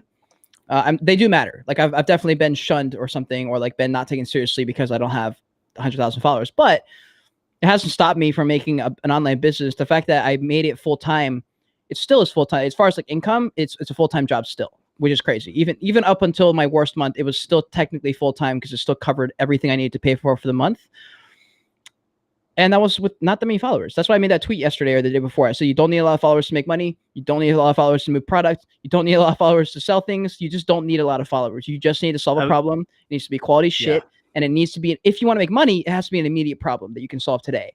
If not, and you're making a business for later, that's fine. You just have to know that that's what you're doing and that you're building for that. Like, that's why I've bothered to keep with the brutally honest reviews. I didn't think that I was going to find this book and change this whole layout and be able to continue it going, but I figured I would just do the brutally honest reviews, even though they don't get a lot of views, so that in 6 months time, in a year time, 2 years time, whatever, when there's a new flood of people coming into the space and new people are trying to drop things, I still need to be the guy who does the reviews. Otherwise, they're not going to send me the inbound offers. And me making content, here's another bit of alpha. The reason I've even more ramped up my podcast is because I'll get opportunities from something that I didn't even fucking say. I just was on the podcast. I had a massive, I don't know how massive, but they're a luxury brand based out of, they might be based out of London. You might know them. I don't think I can say who it is, but they're a luxury fashion brand. and I'll share in the chat with you. And they reached out to me, and I'm 90% sure they reached out to me because of something Brett said. Because we talked about fashion NFTs, and I posted that video like 3 days ago. And then they emailed me out of nowhere and said, hey, we are this company. This is who we represent. We want to have a chat kind of thing. And I'm pretty sure that came from something that I didn't even do. So that's the power of podcasting. That's why I'm so big on that. Let me see if I can find the people who that was. Do you have any thoughts on that, though? Walmart. No. It's a luxury fashion brand. It's I'm not in that world, so Target? No, it's not them. It's where the fuck, where did it go?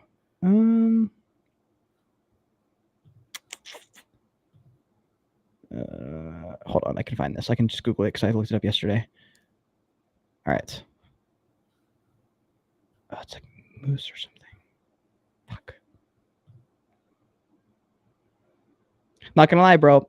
I'm actually just like shifting. There's a bunch of emails in here. There's a bunch of offers. Man, this is the one thing that you have to do is you got to remind yourself to check your inbox every day. It's very easy to forget to do that. Oh, here it is.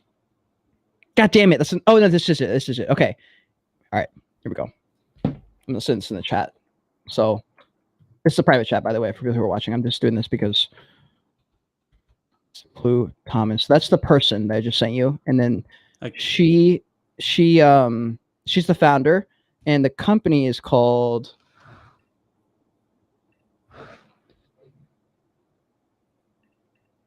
This is live business you're seeing right here. Why the fuck do they not? What, do they not have a name there? What? Am I stupid? All right, one sec. I found someone on LinkedIn. They're from. It says saying New York. Yeah. Hold on.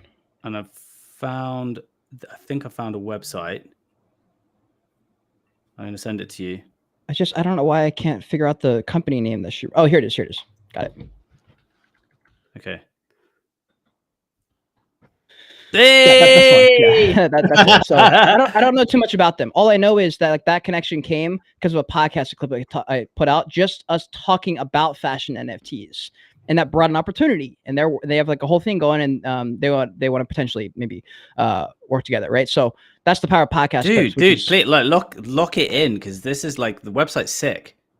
Well, then here's the exciting part, right? Is that like we both have businesses that are in the same ballpark, right? So that's where I think we talked about this last time. I was like, there's potential for us YouTubers with businesses and actual things going on other than just the videos, where we can even mingle almost and be like, hey, like this also this other YouTuber offers this whole package. I'm not willing to do this. Do you want to work with all of us? You guys get the benefit of having now a handful of content creators and all of the different services and business we provide. Then they tell their friends about it. And I'm sitting here going like, all right, who are the winners here? You know, like who are the winners and who's got a product or a service that is legit? And it's cool, dude. I don't know. I'm just really excited. So sick. Just in general. So anyways, that's pretty much all we got for tea time, I think, unless there's something else you want to bring up or talk about that you got going on. No, dude. I'm just sending good vibes to people. It's been, like I said, this is kind of a interesting time for me because it's basically coming up to a full year since I have been off a salary, which where it's like when I that was like 33 years. And yeah, it's a long time, but also I think just, my advice to anyone, did you see, I reposted it on Instagram. Did you see that Layla Hormozi kind of a reaction reel that I shared on Instagram? What was she reacting to? It was literally But today. I watched her content, so I may have seen her video too. So it was, she was reacting to what's his name? The fucking Yoked podcast on Instagram. Dude. Ed Milet. Yeah, it was. Okay. It's on my Instagram. I got it. Here, I'm gonna pull it up. Here it is. I'll let the people watch it.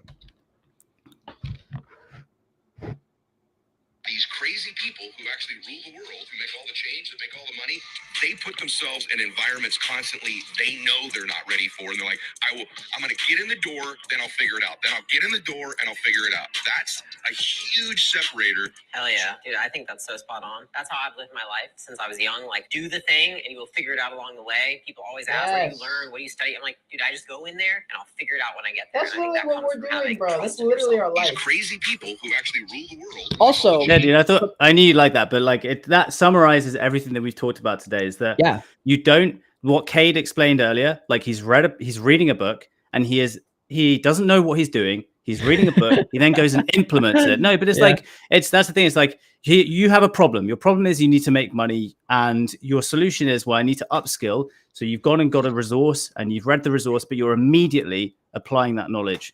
And lo and behold, you're getting stuff back. But that's just all it is. Entrepreneurship, if people are scared, it's just fucking, you just figure it out as you go. It's just 7 years, by the way. Stuff.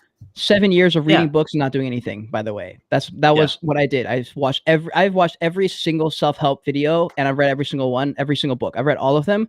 None of them will ever do anything until you basically, I mean, everybody knows it, but nothing's going to happen until you do it. So, And then also, nobody knows what they're doing. I mean, I know I know what I'm doing in like a small scale, like in certain things, but at the same time, I'm also playing the game of like, I don't know what's going to happen tomorrow.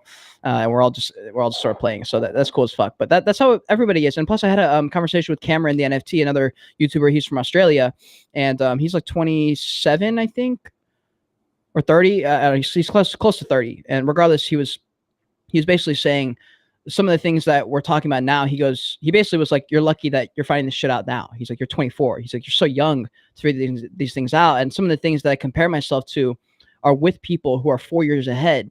And I'm kind of like frustrated. So I'm like, like I wish I was there.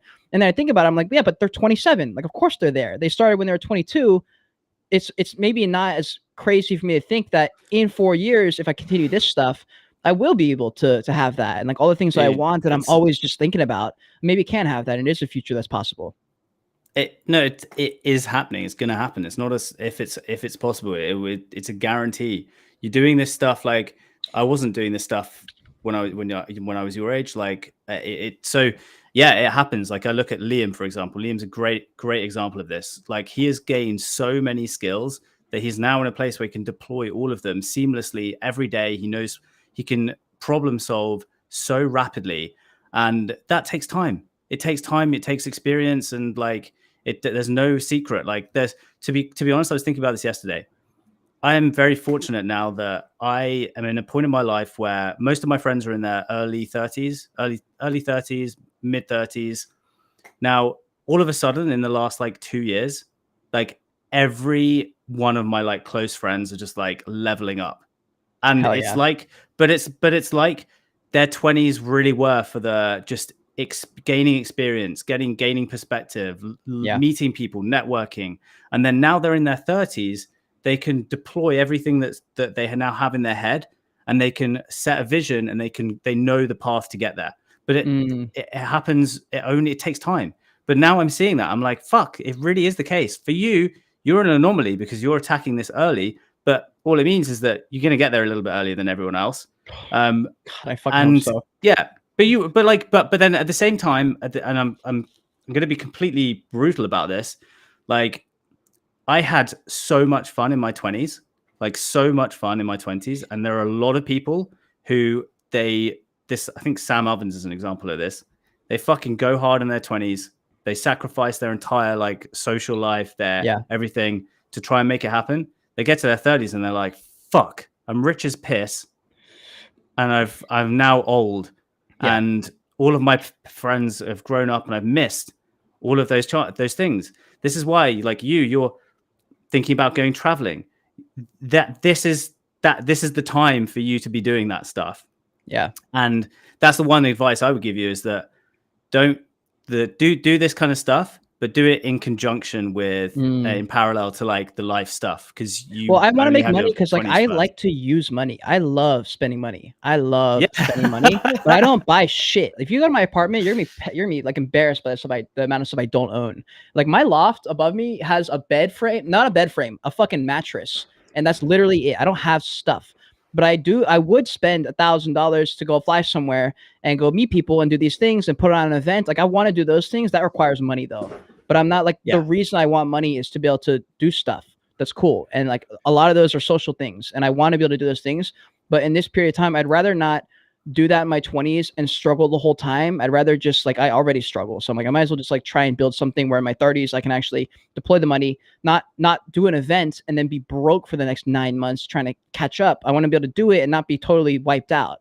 And for that, like you have to sacrifice some of the years. But like you said, I'm very aware because of people like you and people who are sharing stories, and especially people who are older, had some success, and they're sharing those stories now. And they're like, hey, by the way, here's some things you should think about.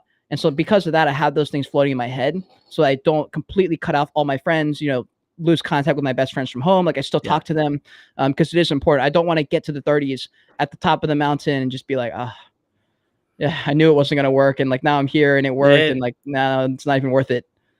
And it happens, man, like a lot. And this is the thing. It's like, I'm completely with you. I think like, as someone who has basically gone my whole life, like not having huge amounts of money, but because I've made decisions to be like, I'm going to delay that. I'm going to delay the gratification of having like wealth, but I'm going to work on a path where I know that hopefully, and I'm pretty fucking certain it's like very clear for me, I'm going to have a lot of wealth. And it's knowing that takes time. But at the same time, it's tough because I look at my friends, I look at my family, like I see what happens when they've had a job for 10 years.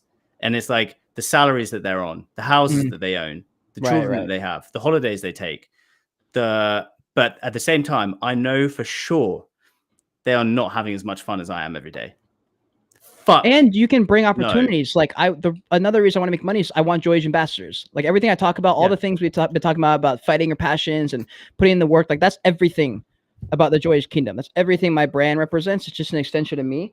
And I want to be able to have ambassadors with like a code or something, or like whatever the fuck, like whatever to do to like, I believe they represent the brand well. They're putting in the work. I want to provide them. Like one of the things I love doing is like leaving fat tips if I can. Like I don't go out that often. So if I do go out, I usually like try and do that just because it's fun. But I want to be able to like leave a fucking disgusting tip, like $1,000 on like a $6 coffee or something stupid like that.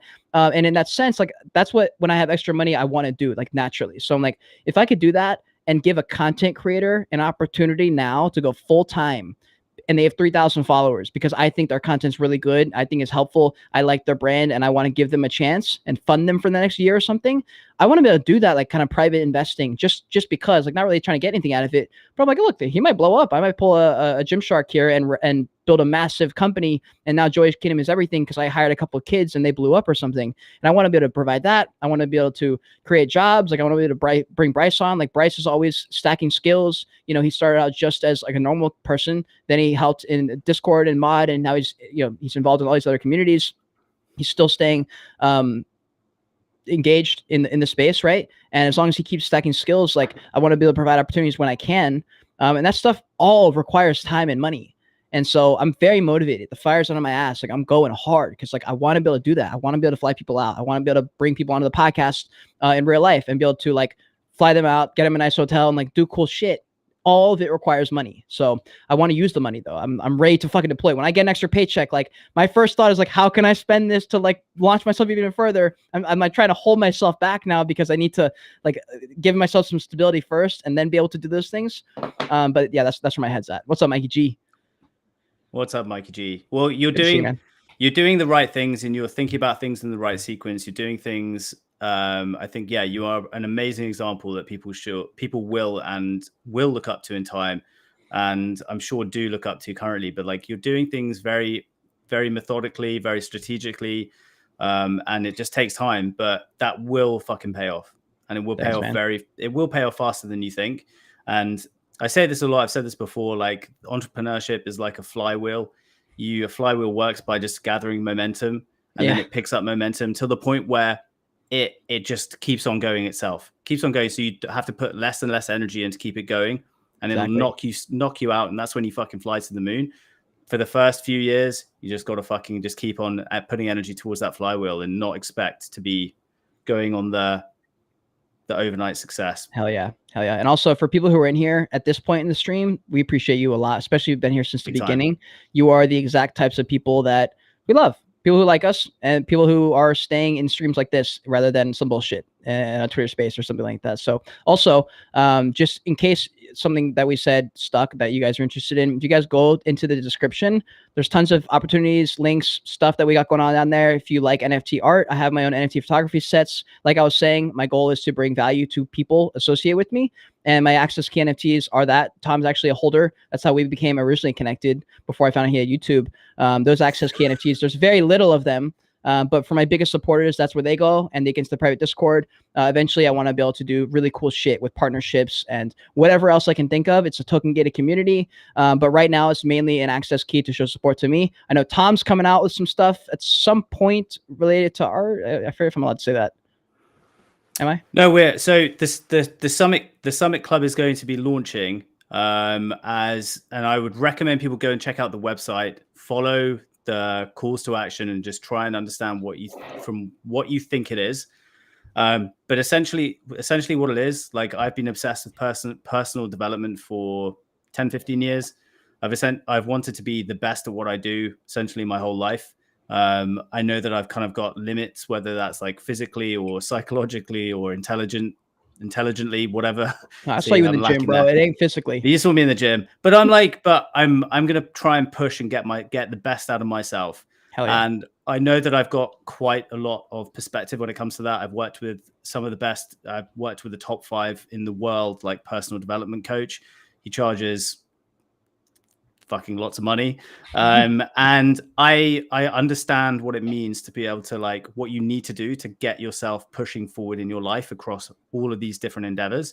I want to give people, I basically want to give a small amount of people, and I want to provide a framework for them to do what we're doing.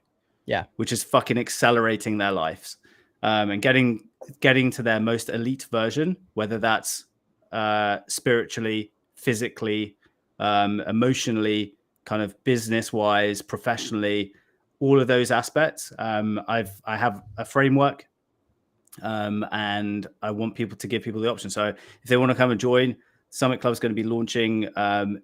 They're going to get lifetime access for basically like $500-$600.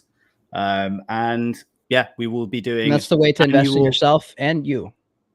So annual goal setting, quarterly goal setting, monthly goal setting, weekly goal setting, daily goal setting. How the fuck else do you expect to get to where you want to go if you don't think about these things all the time? Go check it out.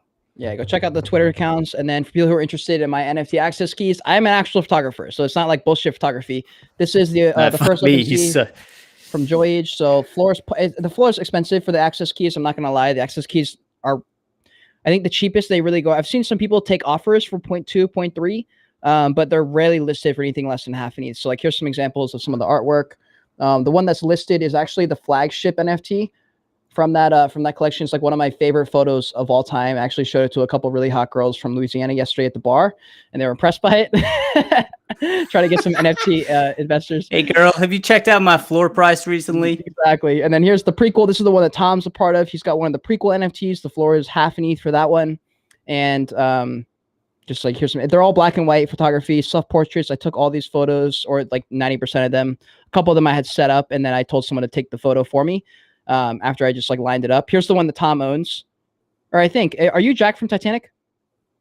Yeah. Okay. It was like, even I had to think that. I was like, what? This is Tom's. Yeah, dude. I like genuinely like Cade. This is quite interesting because you are obviously like an extremely high level photographer, and I think perhaps that's something that, I mean, I don't know how you think about how that fits into your story, and I don't know, like even I forget, and then it's like I see that stuff and I'm like, fuck yeah, Cade's fucking unbelievable. Like, is that something that have you thought about, like professional, like doing like professional photography, like, or something like that? I've done a lot of portrait. I did a lot of portrait photography back in the day with a lot of people. It's fun. I really love capturing candid moments. So for me, like a dream job would be like follow a couple or follow a team and just document it with photos. Like, I remember in New York, I just walked around with my camera. Yeah. I love doing shit like that. If I see like one of my friends speaking, I love snapping the photos behind the scenes and getting some sick photos of them. I just like taking pictures of stuff. Problem is with YouTube, I have to choose usually between YouTube video or photos. And there's like all these settings you have to go through. But I love taking photos. And as far as like professionally, I don't know. I didn't charge ever. I think I charged a few times for portraits, and I just didn't like it. I feel like when you were charging for it, there's all these expectations. And if I just did one for fun, I got extra photos for like Instagram. They got photos for Instagram. It was way more casual. I just like doing that. But yeah, I've done a ton of portrait stuff. All the other stuff, like all the self-portraits you guys will find in those collections. That's when I was traveling around. I was like homeless, living in a car, and I was literally traveling to be a traveling photographer to see if it was fun, and it wasn't. It was a lot of stress, and it was extremely expensive, and I didn't have a job, and I was like losing money. It was rough. But the photography, man, some of those photos are just unreal. Like a couple of those photos are just, God, they're so good. And they just have a lot of emotion tied to them. That's why they're my access keys. I didn't have to make them the access keys. I thought about making another collection. And then I was like, no, this is like the most important 6 months of my entire life. And my brand is the Joy. So it makes even more sense to make these the important NFTs. And like I said, I want them to be my V friends. There's 10,000 V friends. There will not be 10,000 access keys. There will be, I think I've said this a long time ago, there will never be more than 100. And there will only be 100 if I'm crushing it. Because I think 100 is too much. I'd like to ideally keep it 50 to 60, just because I think you can provide more if there's 50 or 60. And it lines up perfectly because the sequel NFT collection will potentially be the last one ever. And that one's probably going to have 10 to 20 in there. And I'd like to cap it there. It'd be nice to go Joy Age, prequel, sequel, and chop it. That's the goal. And I'm thinking about doing that. And then instead of offering more access keys, do a couple one-of-ones, put those in like foundation, and try and like try and charge something that would be more for like an art rather than like because it's me, and see if I can actually break into like the real art world and say, this is a real art piece. I wonder if people would pay for this. But it wouldn't be an access key. So the goal is to keep it 50 to 60 and to provide some really, really cool benefits for them, and use NFTs the way they should be. Tokenized way to do cool shit for your community. That's pretty much what I want to do. So that's the situation there. And yeah, we're going to crush it. So everyone, thanks for being here. Click that like button for us. Subscribe to the channel. Tom's stuff is down below in the description as well. Follow us on Twitter. Join the Joy's Kingdom subreddit. Do all the things. Tom, bro, you got any last words? Should we like grace somebody? Should we shout anybody out? Let's shout out a code word. Yeah, let's go for a code word. Who should we do? Let's see. What were the topics today? We had Reddit. We had business. We could either shout out Nate. We could shout out Brett for the business stuff. We could do Nate for Reddit. We could do Alex Hormozi. Let's shout out Brett because that was yeah. Code word, Brett Way. The Brett Way. All right, fam. You guys know who he is. Brett Malinowski, CEO of WG My Media. Really, really, really intelligent dude. Nice guy. He gives us time. Comes on our show. We appreciate him. He actually tunes into Tea Time every now and then too. So it's good to see his support. So yeah, code word, Brett Way. Guys, thank you so much for being here. Until next time, continue on your Joy Age, continue to learn, and be grateful you're alive watching this video.